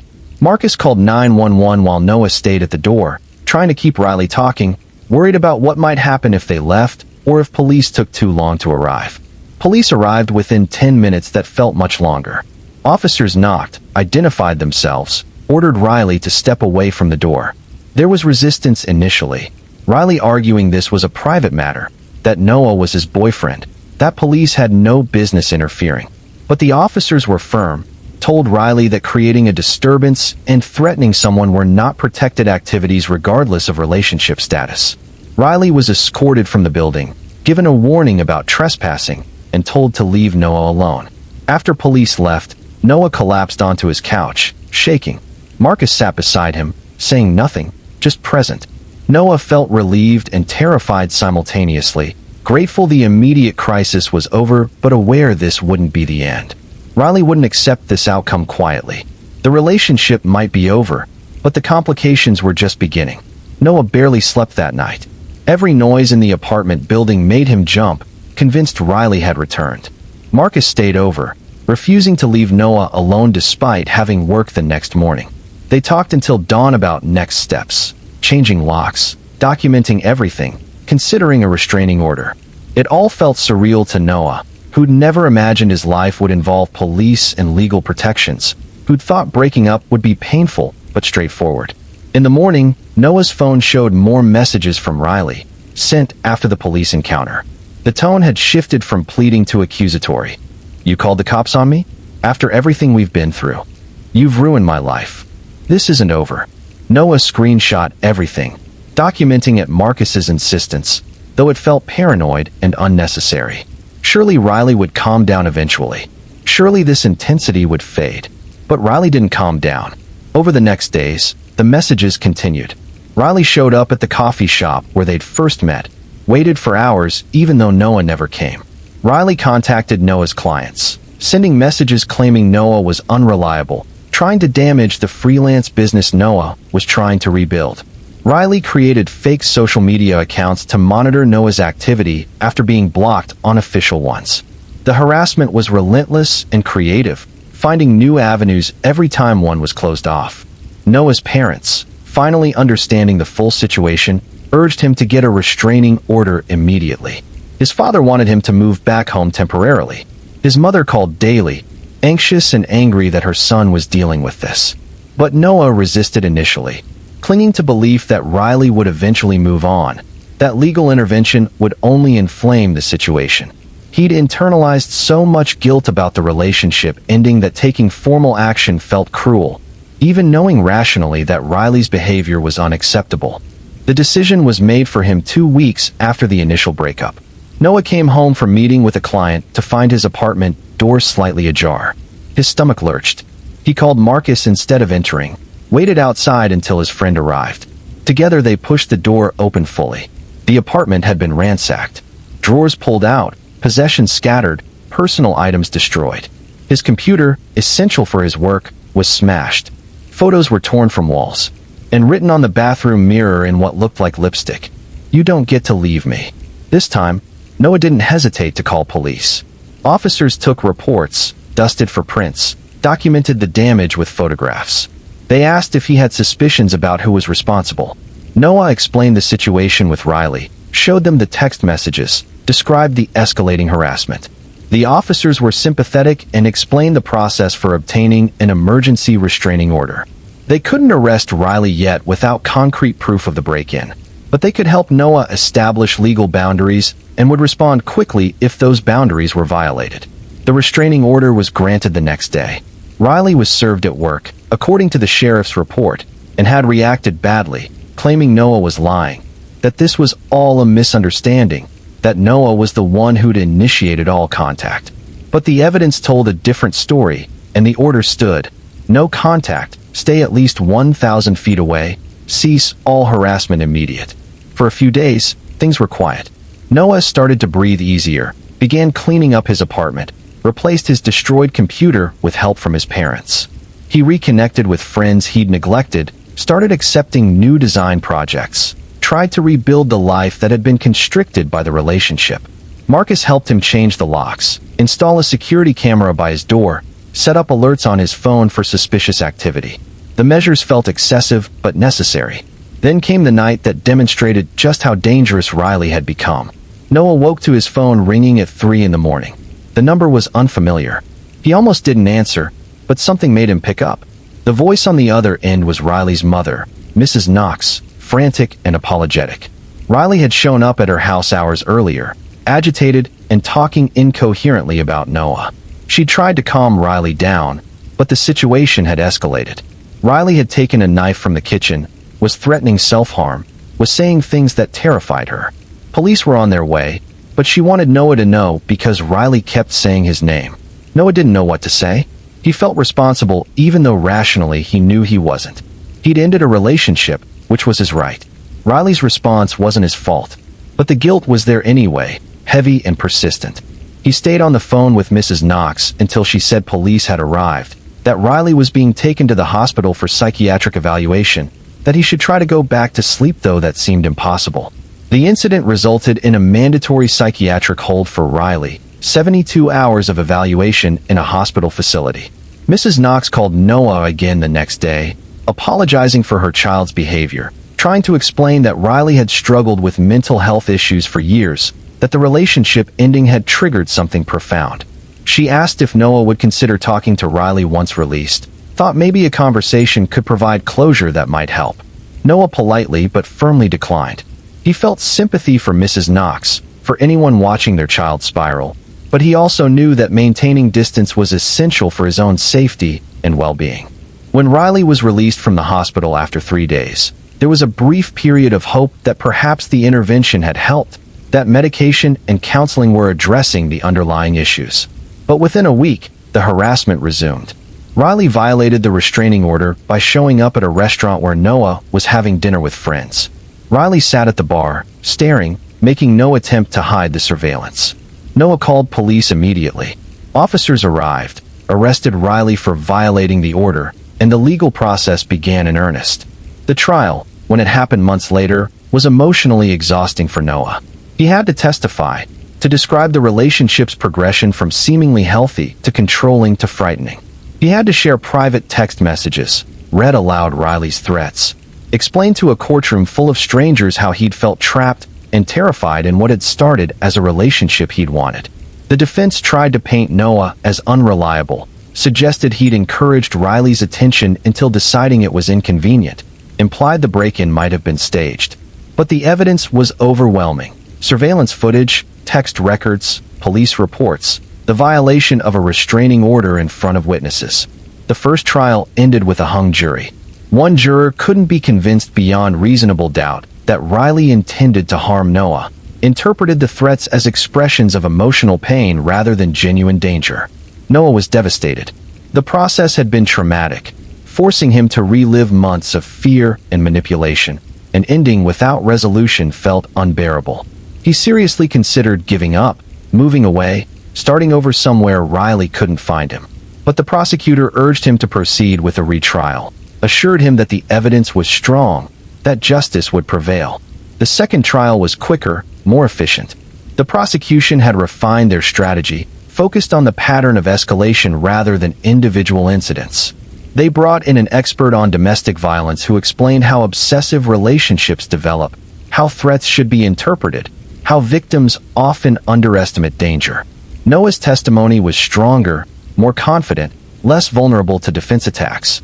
And this time, The jury deliberated for only 4 hours before returning a guilty verdict on all charges: stalking, harassment, property destruction, violation of a restraining order.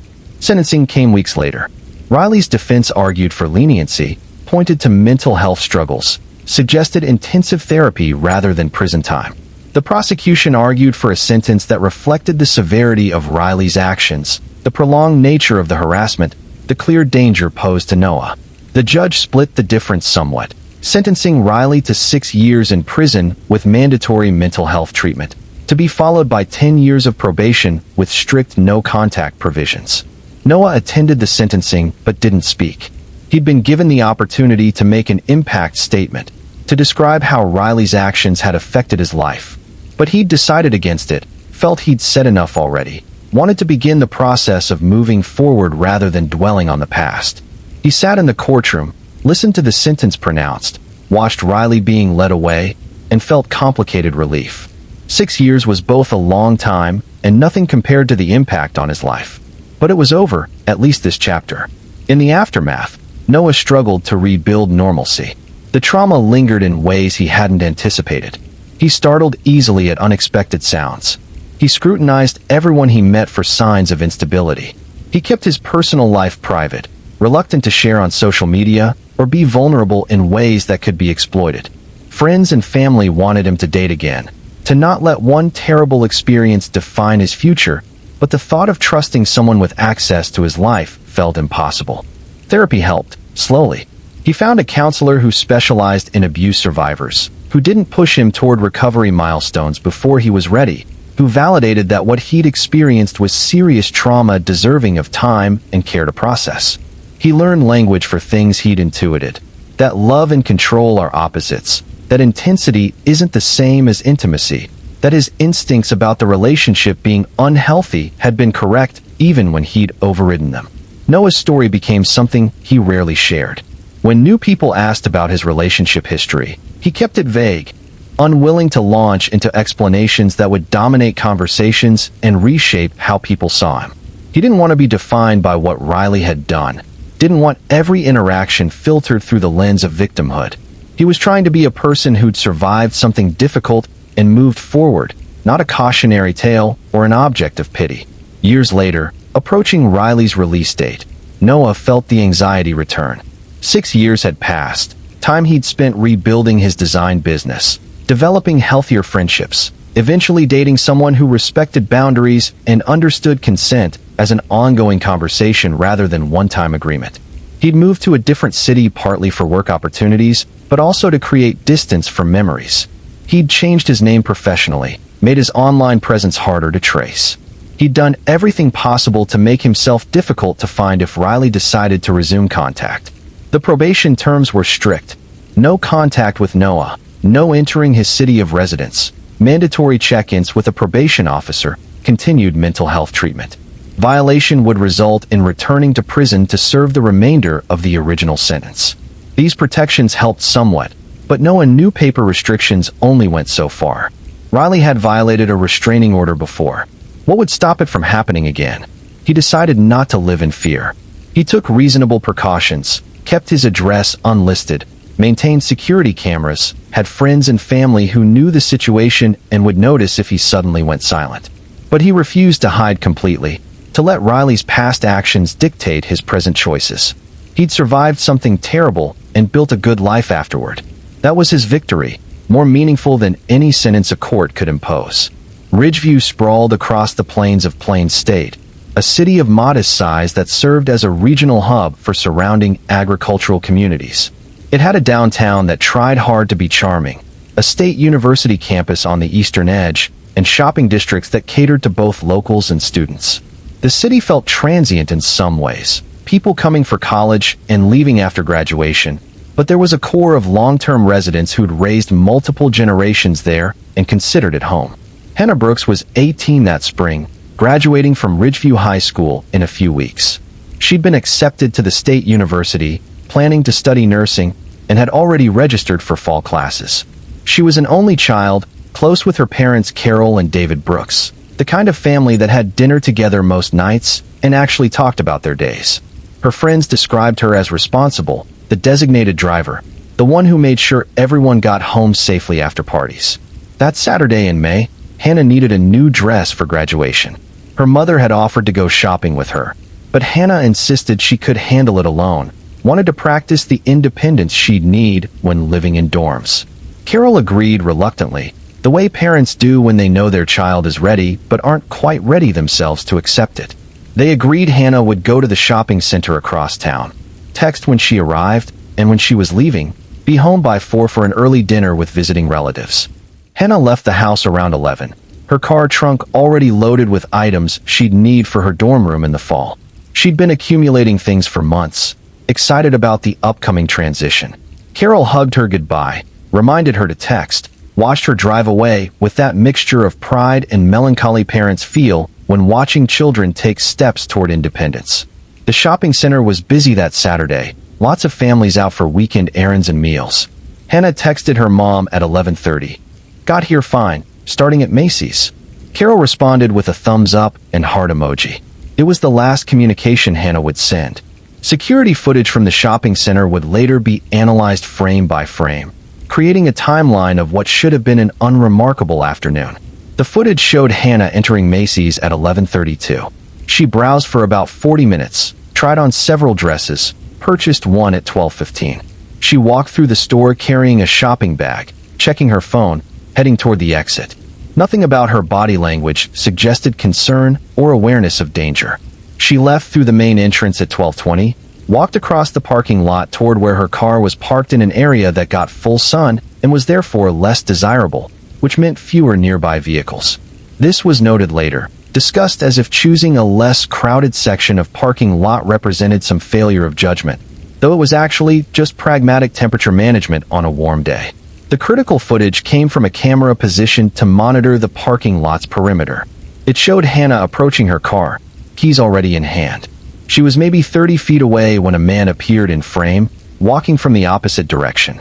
Their paths would intersect near her car, which shouldn't have been notable. Parking lots are shared spaces. People walk past each other constantly. But something about his trajectory seemed purposeful, less random pedestrian and more targeted approach. Hannah reached her car. She pressed the key fob. The lights flashed indicating the doors unlocked. She reached for the driver's door handle.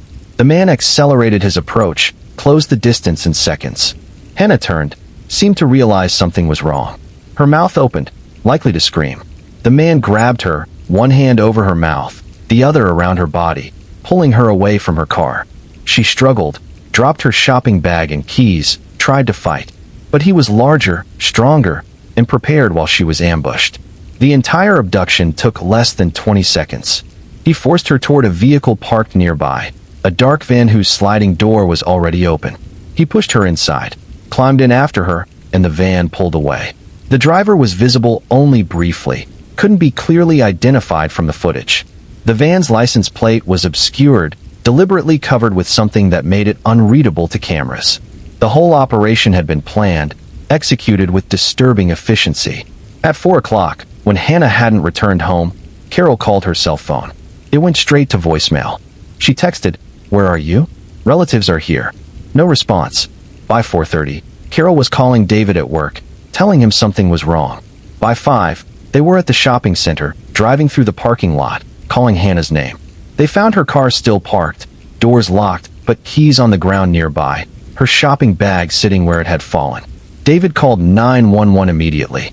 Police arrived quickly, took statements, reviewed the shopping center's security footage. Within an hour, they knew they were dealing with an abduction. Within 2 hours, every officer in Ridgeview was looking for the van. Within 3 hours, Hannah's photo was on every news channel in the state, described as critically missing, endangered. The investigation moved fast because everyone understood time was everything in abduction cases. The van was generic enough to be difficult to trace, but not so common that it didn't narrow the field.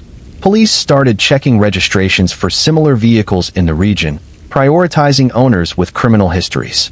They interviewed everyone who'd been in the shopping center that afternoon, trying to find someone who'd noticed the van or the men inside before the abduction occurred. They checked traffic cameras along every possible route from the shopping center, trying to track where the van had gone. Carol and David Brooks existed in a state of suspended horror. Their relatives, who'd come for a celebration, instead stayed to provide support during a nightmare. The house filled with people trying to help, bringing food no one could eat, making phone calls to mobilize community search efforts, sitting with Carol when she couldn't be alone with her thoughts. David paced constantly, unable to sit still, feeling he should be doing something but having no idea what. The first major break came from an unlikely source. A traffic camera 15 miles from the shopping center had captured the van running a red light about 30 minutes after the abduction.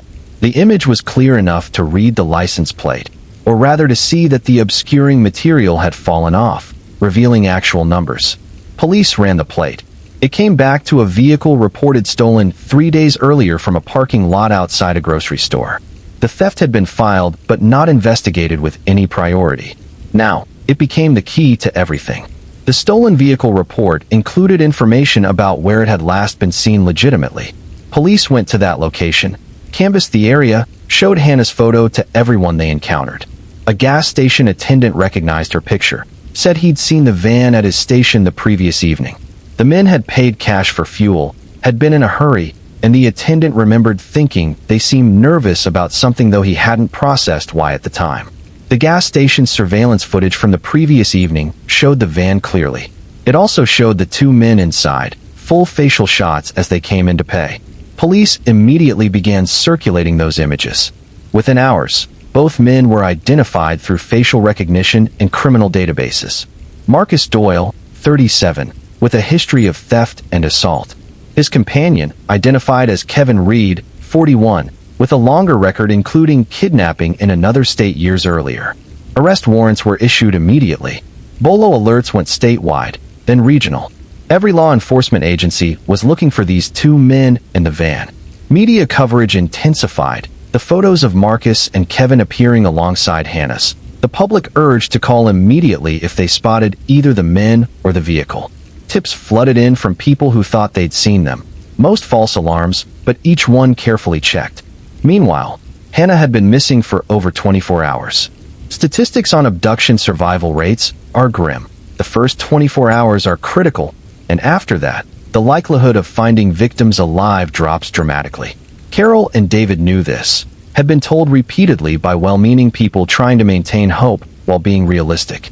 They existed in agony, unable to eat or sleep, haunted by thoughts of what Hannah might be experiencing, desperate for any news even if it was bad. The breakthrough came on Sunday afternoon. A patrol officer in a rural area 60 miles from Ridgeview noticed a van matching the description parked behind an abandoned farm building.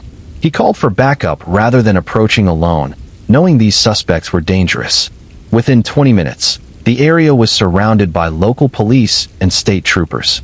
The van was empty but clearly had been occupied recently, fast food wrappers and other evidence of recent use still inside.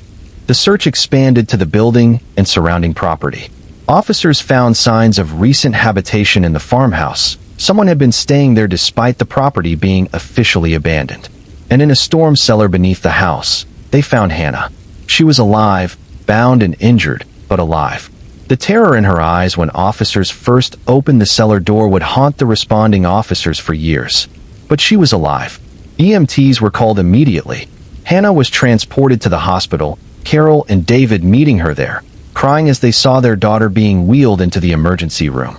She'd been assaulted, would need surgery and extensive recovery, both physical and psychological.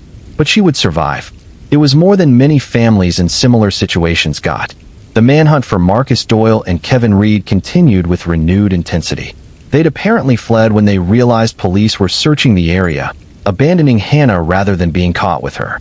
That decision saved her life, but it meant two dangerous men were still at large.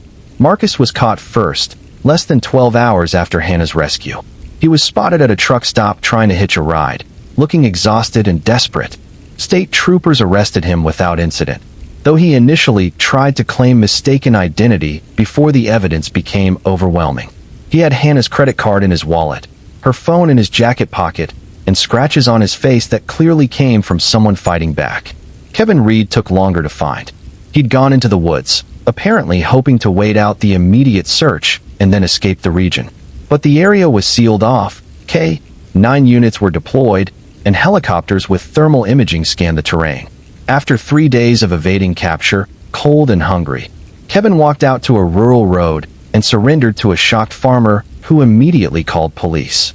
Both men were charged with kidnapping, assault, and a series of related crimes. The evidence was overwhelming, from the surveillance footage showing the abduction to Hannah's identification of her attackers to the physical evidence connecting them to the crime. But there were complications. Marcus and Kevin each tried to blame the other for planning the abduction to minimize their own roles. Their attorneys would argue about degrees of responsibility, about who initiated what, and who could have stopped things before they escalated. The Brooks family focused on Hannah's recovery. She spent a week in the hospital, underwent surgery to repair injuries, began the long process of healing. Physically, doctors were optimistic. Emotionally and psychologically, the road would be much longer. She'd lived through every parent's nightmare, had been held captive for over 30 hours, had faced the absolute worst of human behavior. The trauma was profound and would require years of therapy to process. Hannah struggled to talk about what happened. Some memories were clear, sharp-edged, and intrusive. Others were fragmented, her mind mercifully obscuring certain details. She remembered the parking lot, the sudden attack, the van's interior smelling of cigarettes and mildew. She remembered being terrified, being certain she would die. She remembered the storm cellar's darkness, the sounds above her suggesting her captors were arguing about what to do with her. And she remembered the moment the cellar door opened and she saw police uniforms, the flood of relief so intense she couldn't speak.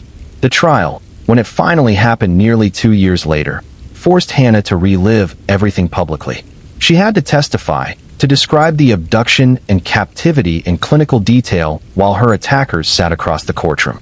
She had to be cross-examined by defense attorneys trying to find inconsistencies in her account.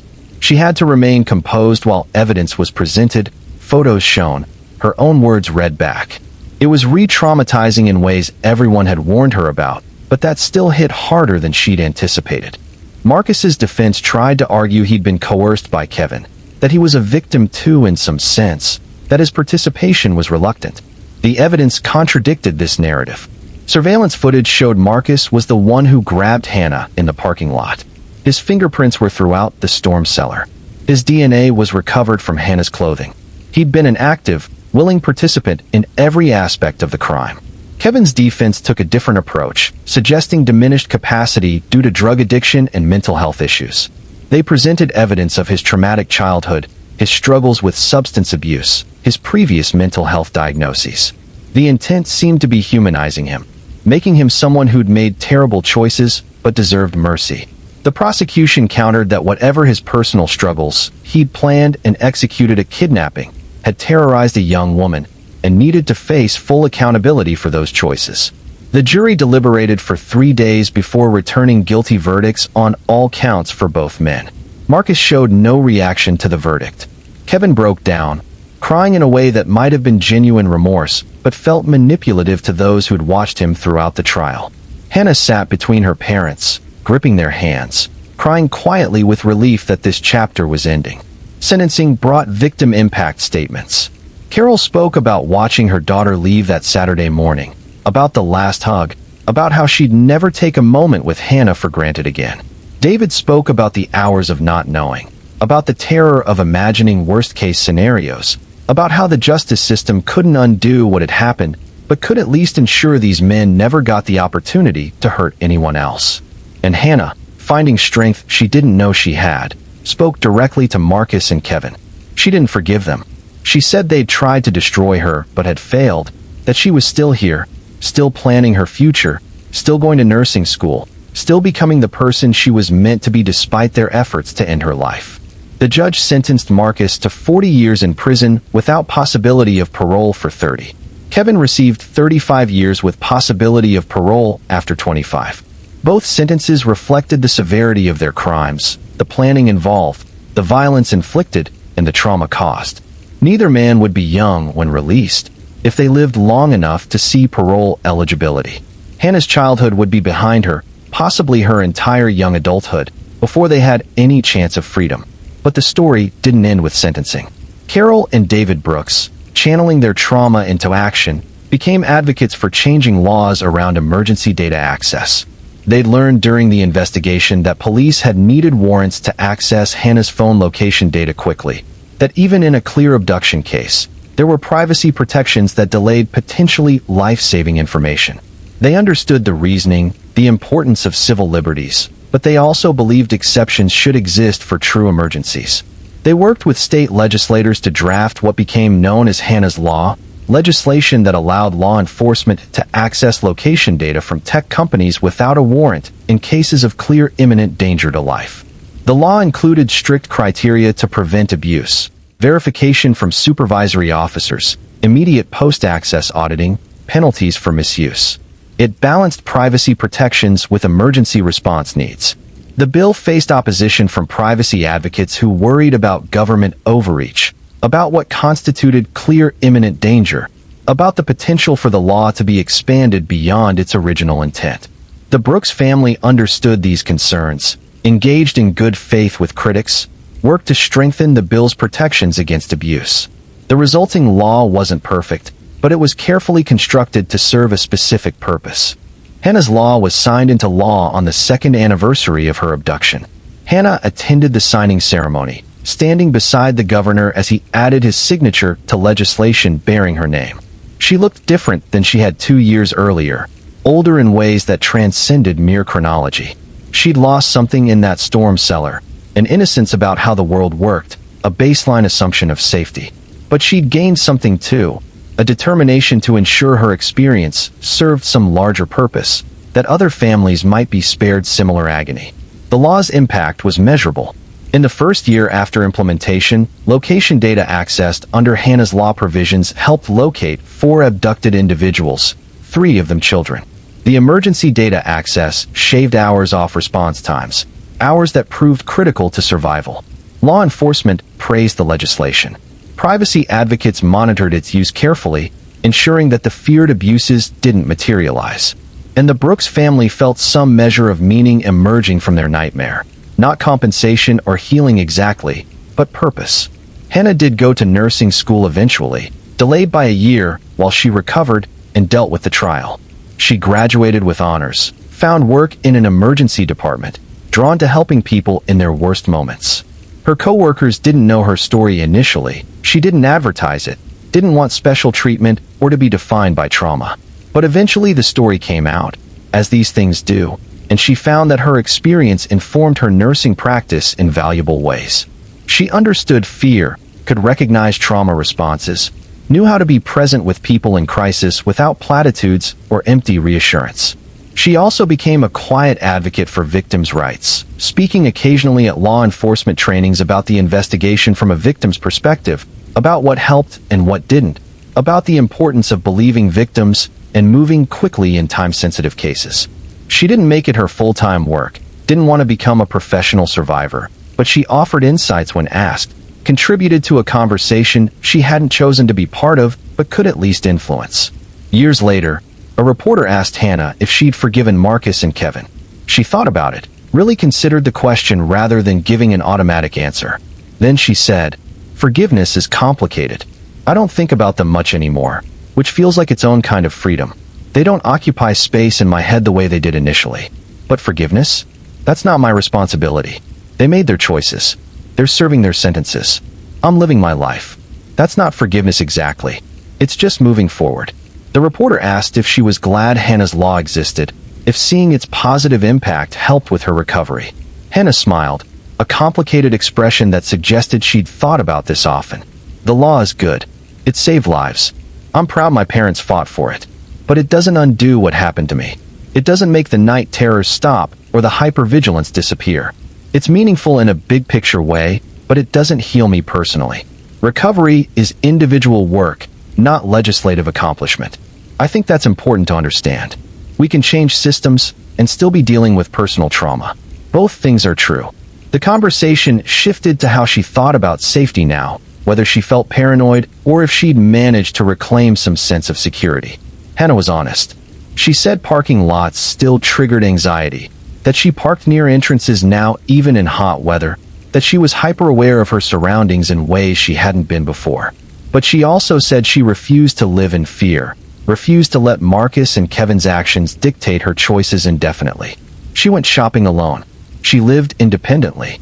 She dated, eventually, though that required vulnerability that felt terrifying initially. They tried to end my story that day in the parking lot, Hannah said. But they didn't succeed. I'm still here, still writing the rest of it. That has to count for something. North Briar was a small city in Stonehaven State, the kind of place where everybody seemed connected by a few degrees of separation at most. The downtown had been revitalized in recent years with the coffee shops and boutiques and restaurants that characterized modest urban renewal. The city had a community college, several large employers in light manufacturing, and residential neighborhoods where people still knew their neighbors and watched out for each other's kids. Claire Whitlock was 20 that fall, working as a server at a restaurant downtown while taking classes at the community college. She was studying psychology, interested in mental health work, drawn to understanding how people's minds worked and how to help those struggling. She lived in a small apartment with a roommate, was close with her younger sister Emma, and talked to her parents regularly even though they lived 2 hours away in another part of the state. Claire had been dating Evan Pierce for about 8 months. They'd met at a party, started talking, discovered they shared interests in music and hiking. Evan was 23, worked in construction, and had been open from early in their relationship about his struggles with depression and anxiety. He'd been hospitalized twice in the past for mental health crises, took medication that he said helped most of the time, and saw a therapist semi-regularly. Claire appreciated his honesty about his challenges, saw it as evidence of self-awareness and commitment to managing his health. But recently, things had been deteriorating. Evan had lost his job after missing too many shifts. He'd stopped going to therapy, claiming it wasn't helping and he couldn't afford the copays.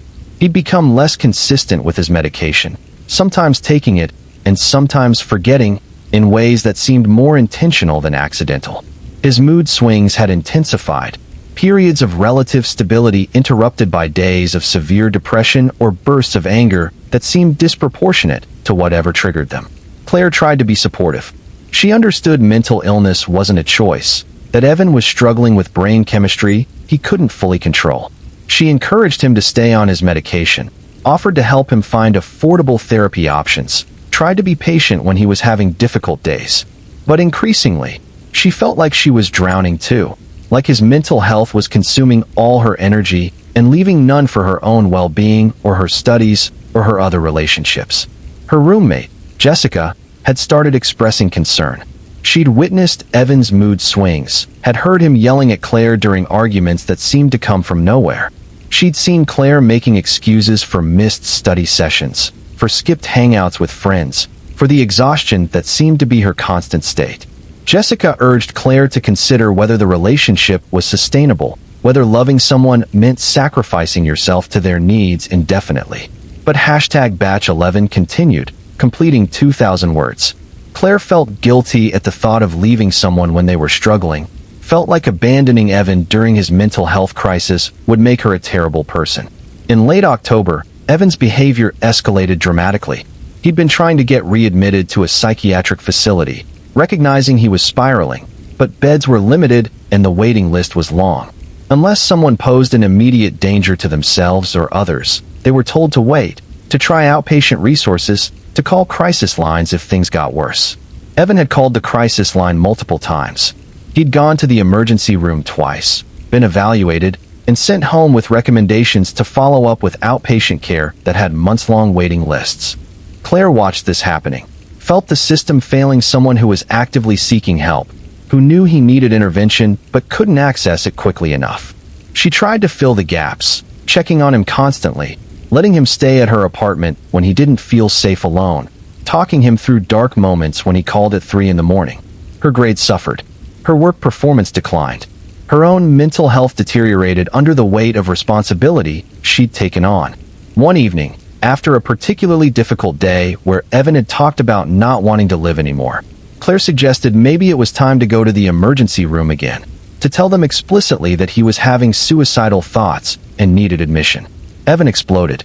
He accused her of trying to get rid of him, of not really caring, of treating him like a problem to be solved rather than a person to be loved. The argument escalated quickly, his voice getting louder, his anger becoming frightening in its intensity. Jessica was home, heard the shouting through Claire's bedroom door. She knocked, asked if everything was okay. Evan told her to mind her own business in language that was threatening enough that Jessica called their apartment building security. By the time security arrived, Evan had stormed out, slamming the door hard enough to crack the frame. Claire sat on her bed crying, apologizing to Jessica, promising this wasn't normal, that Evan was just having a really hard time. Jessica sat beside her and said something Claire needed to hear. You can't love someone into mental health. You can support someone who's doing the work of managing their illness, but you can't fix him. And it's not okay that he's taking his struggles out on you. Mental illness explains behavior, but it doesn't excuse it. You deserve to be safe, even if he's struggling. The words hit Claire hard because they articulated something she'd been feeling but couldn't quite voice. She loved Evan, wanted to help him, but she was also becoming afraid of him in moments when his anger spiked unpredictably. That fear felt like a betrayal of someone who was suffering, but it was also valid, a response to real behavior that was escalating. The next morning, Evan called to apologize. He was calmer, sounded genuinely remorseful about the previous night. He promised to get back on his medication consistently, to make therapy a priority, to work harder at managing his responses. Claire wanted to believe him. She accepted the apology, agreed to see him that evening to talk things through properly. But Evan didn't show up for their planned conversation. He didn't answer his phone. Claire tried texting, calling, even drove by his apartment, but there was no response. By midnight, she was worried enough to call his mother, Mrs. Pierce, who lived across town. Mrs. Pierce hadn't heard from Evan either, but promised to check on him first thing in the morning. At 6 a.m., Mrs. Pierce called Claire back, her voice tight with controlled panic. She'd gone to Evan's apartment and found the door unlocked. Evan wasn't there, but the apartment was disturbing. Furniture overturned, holes punched in walls, and written on the bathroom mirror in what looked like permanent marker. I'm sorry. This is the only way. Mrs. Pierce had called the police. They were treating it as a potential suicide risk, putting out alerts to area hospitals and checking locations where Evan was known to frequent. Claire felt sick with guilt and fear. If something happened to Evan, would it be her fault for suggesting psychiatric admission? For not being patient enough? For considering ending the relationship? The call came mid-morning. Evan had been spotted at a convenience store buying beer and cigarettes. Police approached him for a welfare check, and he'd cooperated initially, seemed lucid and calm. But when they tried to take him for psychiatric evaluation based on what Mrs. Pierce had reported, he'd become combative, resisted, and had to be physically restrained. He was now being held for evaluation, would be admitted to the state psychiatric hospital for at least 72 hours. Claire felt relieved and guilty about feeling relieved. Evan was safe, was getting help, but under circumstances that were traumatic and involuntary. She visited him at the hospital later that week, after he'd been stabilized on medication and was accepting visitors. He seemed better, apologized for scaring everyone, talked about finally getting the intensive help he needed. But he also said something that chilled Claire. When I get out of here, we need to talk about our future. About you supporting me the way I need, not trying to control me by threatening hospitalization. The comment felt wrong, a distortion of what had actually happened, but Claire didn't correct him. She just nodded, promised they'd talk, and left feeling more confused than ever about what she owed him and what she owed herself. Evan was released from the hospital after 10 days. He'd been stabilized, had a new medication regimen, had appointments scheduled with an outpatient therapist and psychiatrist. He seemed better initially, more like the person Claire had met months earlier. But within 2 weeks, old patterns reasserted themselves. He stopped taking one of his medications because it made him feel foggy. He missed his therapy appointments, claiming the therapist didn't understand him. He started calling Claire multiple times a day, needing reassurance, needing her presence, needing her to solve problems he was perfectly capable of handling himself. Claire's family had been watching this unfold from a distance, getting filtered information from Claire, who minimized the difficulties to avoid their concern. But her sister Emma visited one weekend and saw the situation clearly. She saw Claire's exhaustion, the way she jumped every time her phone rang, the anxiety that had become her baseline. Emma talked to their parents, who called Claire for a serious conversation. They didn't issue ultimatums or demand she end the relationship. They just asked questions. Was she happy? Did she feel safe? Was this relationship adding to her life or consuming it? When was the last time she'd done something just for herself? and they reminded her that she wasn't responsible for Evan's mental health, that supporting someone didn't mean sacrificing her own well-being. Claire promised to think about it, to consider what she wanted independent of what Evan needed. But before she could reach any conclusions, the situation escalated in ways no one predicted. It happened on a Tuesday evening in December. Claire had just gotten home from work, was making dinner when Evan showed up at her apartment unannounced. He seemed agitated, talked rapidly about feeling like he was losing everything, like his life was falling apart. Claire tried to calm him down, offered food, suggested watching a movie together. But Evan wasn't interested in being calmed. He wanted something from Claire, some declaration of permanent commitment, some promise that she'd never leave no matter what. Claire, exhausted and reaching her breaking point, couldn't make that promise. She tried to be honest, said she loved him but was struggling, that she needed him to take responsibility for his own health, that their relationship couldn't continue the way it had been. Evan's reaction was immediate and terrifying. He grabbed Claire, pinned her against the wall, his hands around her throat, screaming that she was just like everyone else, that she'd promised to support him and now was abandoning him when he needed her most. Jessica heard the commotion from her bedroom, ran out to find Evan choking Claire. She screamed at him to stop, grabbed a lamp, and threatened to hit him with it. The disruption broke Evan's grip on Claire, who fell to the floor gasping. Evan seemed to come back to himself, looked horrified at what he'd done, and ran from the apartment. Jessica immediately called 911. Police and paramedics arrived within minutes.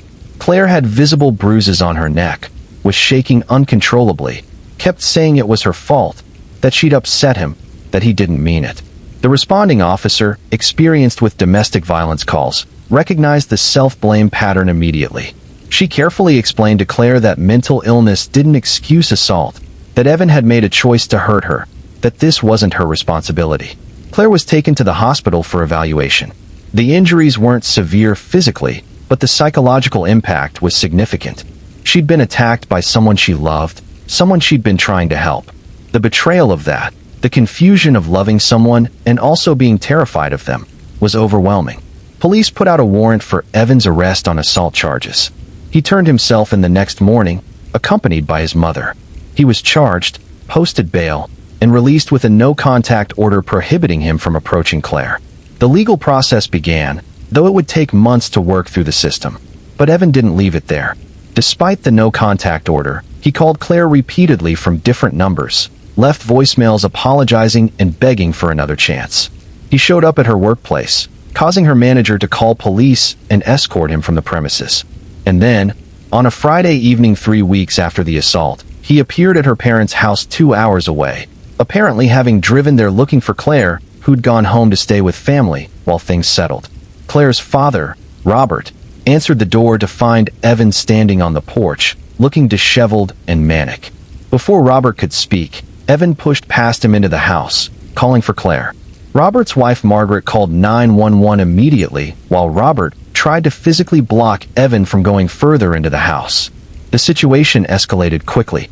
Evan, larger and younger than Robert, shoved him aside.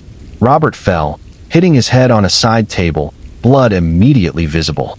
Claire heard the commotion from upstairs and made the split-second decision to barricade herself in a bathroom rather than come down. Emma, also in the house, ran to help their father while Margaret stayed on the line with 911, giving updates as the dispatcher coordinated police response. Evan seemed to realize what he'd done to Robert, seemed to come back to awareness, and ran from the house before police arrived. Robert was taken to the hospital with a concussion. The physical injuries weren't life-threatening, but the violence had escalated dramatically. Evan had now assaulted Claire, violated a protection order, broken into her parents' home, and attacked her father. The charges mounted: assault, stalking, home invasion, violation of a court order. He was now considered dangerous, possibly in a mental health crisis, and a statewide alert was issued. Evan was found the next day, incoherent and disoriented, walking along a highway shoulder. He was taken into custody without resistance, seemed barely aware of what was happening. A psychiatric evaluation determined he was not competent to stand trial in his current state, was experiencing a severe mental health episode. He was committed to a secure psychiatric facility for treatment and evaluation. The legal process became complicated. Evan's attorneys argued their client hadn't been in control of his actions, that mental illness had rendered him unable to appreciate the wrongfulness of his conduct, that he needed treatment, not punishment. The prosecution countered that Evan had made choices along the way, had stopped taking medication, had ignored warnings, had been offered help and refused it. They argued he was dangerous regardless of the underlying mental health issues, that public safety required consequences. Claire found herself caught in an impossible position. She felt sympathy for Evan, understood he was genuinely ill, didn't want to be vindictive. But she also carried bruises on her neck, had nightmares about hands squeezing, couldn't go back to her own apartment without panic attacks. Her father had been injured protecting her. Her family's sense of safety in their own home had been shattered. Mental illness explained what happened, but it didn't undo the trauma. The trial was delayed repeatedly as Evan underwent treatment and competency evaluations. It took 9 months before he was deemed restored to competency, able to understand the charges against him and assist in his defense. By that time, Claire had moved to a different city, changed jobs, was trying to rebuild a life that felt safe. The thought of returning for trial testimony filled her with dread. When the trial finally began, Claire had to face Evan across a courtroom. He looked different, medicated and stable, more like the person she'd initially met than the terrifying figure who'd attacked her. His attorneys presented a defense focused on mental health, on the failure of the system to provide adequate care, on Evan's attempts to get help that were rebuffed or delayed. They brought in expert witnesses to explain his diagnoses, his treatment history, his cognitive state during the assaults. The prosecution didn't dispute that Evan had mental health issues. They disputed that those issues removed his responsibility for his actions. They showed evidence of planning, of conscious choices made even while struggling. They demonstrated that Evan had moments of lucidity, had known what he was doing was wrong, had violated the protection order deliberately. And they focused on impact, on the trauma inflicted on multiple victims, on the danger Evan posed to others. Claire's testimony was the most difficult thing she'd ever done. She had to describe the assault in detail, had to relive the moment of being choked, had to explain the fear that still dominated her life. She had to be cross-examined by defense attorneys who suggested, gently but clearly, that she'd contributed to Evan's deterioration by threatening to leave him during a crisis. She had to maintain composure while Evan cried at the defense table, looking genuinely remorseful but also helpless, a person destroyed by his own brain chemistry. Her father testified about the home invasion, about trying to protect his family, about the head injury that still caused occasional migraines months later. Margaret testified about the terror of hearing violence in her home, of not knowing if her husband or daughters would be hurt, of the lasting anxiety that made her check locks obsessively and startle at unexpected sounds. Emma testified about helping her injured father while Evan was somewhere in the house, about the impossibility of feeling safe anywhere after that night. The jury deliberated for 2 days. They returned a verdict that split the difference between the prosecution's demands and the defense's arguments. Guilty on all charges, but with recognition of mental health as a significant factor. The judge ordered a comprehensive sentencing evaluation, including extensive psychiatric assessment. At sentencing, both sides presented their cases for what justice should look like. The prosecution argued for significant prison time, followed by supervised release with strict conditions. The defense argued for commitment to a psychiatric facility for treatment, with criminal consequences only if Evan failed to engage with treatment successfully. The judge listened to impact statements from Claire and her family, to Evan's own statement accepting responsibility and promising to commit to treatment, and to expert testimony about the likelihood of rehabilitation versus recidivism. The sentence reflected the complexity: 12 years in prison with credit for time served, but with a significant portion potentially suspended if Evan successfully completed intensive mental health treatment programs available through the corrections system. He would be required to take medication as prescribed, attend therapy regularly, and have no disciplinary violations related to violence. After release, he would face 10 years of supervised probation with strict mental health treatment requirements and no contact provisions protecting Claire and her family. It was a sentence that satisfied no one completely. The prosecution felt it was too lenient given the violence. The defense felt it was too harsh given the mental health factors. Claire didn't know what she felt, just exhausted and ready for this chapter to close. 12 years meant she'd be in her 30s before Evan could possibly be released, that her entire 20s would pass with him incarcerated. It felt like both too long and not long enough simultaneously. The case became a flashpoint in discussions about mental health, criminal justice, and the gaps in care systems. Evan had tried to access help repeatedly and been told to wait, to manage with insufficient resources, to call crisis lines that provided short-term de-escalation but no long-term solutions. The system had failed him in real ways. But it had also failed Claire, who tried to support someone beyond her capacity to help and had been harmed as a result. And it had failed to protect the public from someone whose deteriorating mental state was documented but not addressed until after violence occurred. Advocates on multiple sides used the case to push their agendas. Mental health reform advocates pointed to the inadequate access to treatment that preceded the violence. Victims' rights advocates pointed to the danger of prioritizing an offender's mental health struggles over victim safety. Criminal justice reformers pointed to the need for better alternatives to incarceration for those with serious mental illness. Law and order advocates pointed to the necessity of removing dangerous individuals from society regardless of underlying causes. Claire stayed out of these debates as much as possible. She didn't want to be a symbol for any particular position. She just wanted to heal, to rebuild, to find some version of herself that existed independent of trauma and fear. Therapy helped, slowly, understanding that she'd done nothing wrong, that supporting someone and setting boundaries weren't contradictory, that she deserved safety even when someone else was suffering. These lessons took time to internalize. Her family healed too, though differently. Robert's physical injuries resolved, but he remained more cautious, more alert to potential danger in ways he hadn't been before. Margaret developed anxiety that required treatment, struggled with intrusive thoughts about what could have happened. Emma, youngest and most removed from the direct violence, carried guilt about not doing more to convince Claire to leave earlier, though rationally she knew that wouldn't have been possible or effective. Years later, a social worker doing research on domestic violence in relationships affected by mental illness interviewed Claire. The conversation was difficult but valuable. Claire talked honestly about the complexity of loving someone who's ill, about where support becomes enabling, about how mental health crises don't excuse abuse even when they explain it.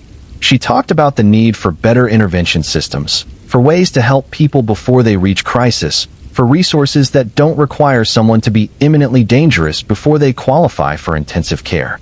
When asked what she'd want others in similar situations to know, Claire thought carefully. Mental illness is real and devastating and deserving of compassion. But your safety matters too. You can't heal someone else at the cost of destroying yourself. And the system's failures aren't yours to fix by accepting harm. It's possible to recognize that someone is suffering and also recognize that you need to protect yourself from them. Both things are true. It took me too long to understand that. The interviewer asked if Claire had any contact with Evan now, any sense of what his life looked like in prison. Claire shook her head. I don't want to know. That probably sounds cold. But I spent months of my life consumed by his well-being, sacrificing my own mental health trying to support his. I can hope he's getting treatment, hope he's better, without making it my responsibility to know. I released that obligation. I had to, for my own survival. When asked about forgiveness, Claire's response was immediate and firm. I'm not interested in forgiveness as some kind of gift to him or closure for me. I'm interested in building a life where what happened doesn't define every choice I make. That's not forgiveness. That's just moving forward. Maybe someday I'll feel differently, but right now, I'm okay with where I am. The interview concluded with Claire reflecting on what she wished had been different. Better mental health resources, obviously. Faster access to care, more intensive support for people in crisis. But also better education about what support looks like versus what codependency looks like, about recognizing when you're drowning trying to save someone else. I thought love meant never giving up on someone. I learned it can also mean recognizing when you don't have the tools to help them and stepping back for everyone's safety. That's a hard lesson.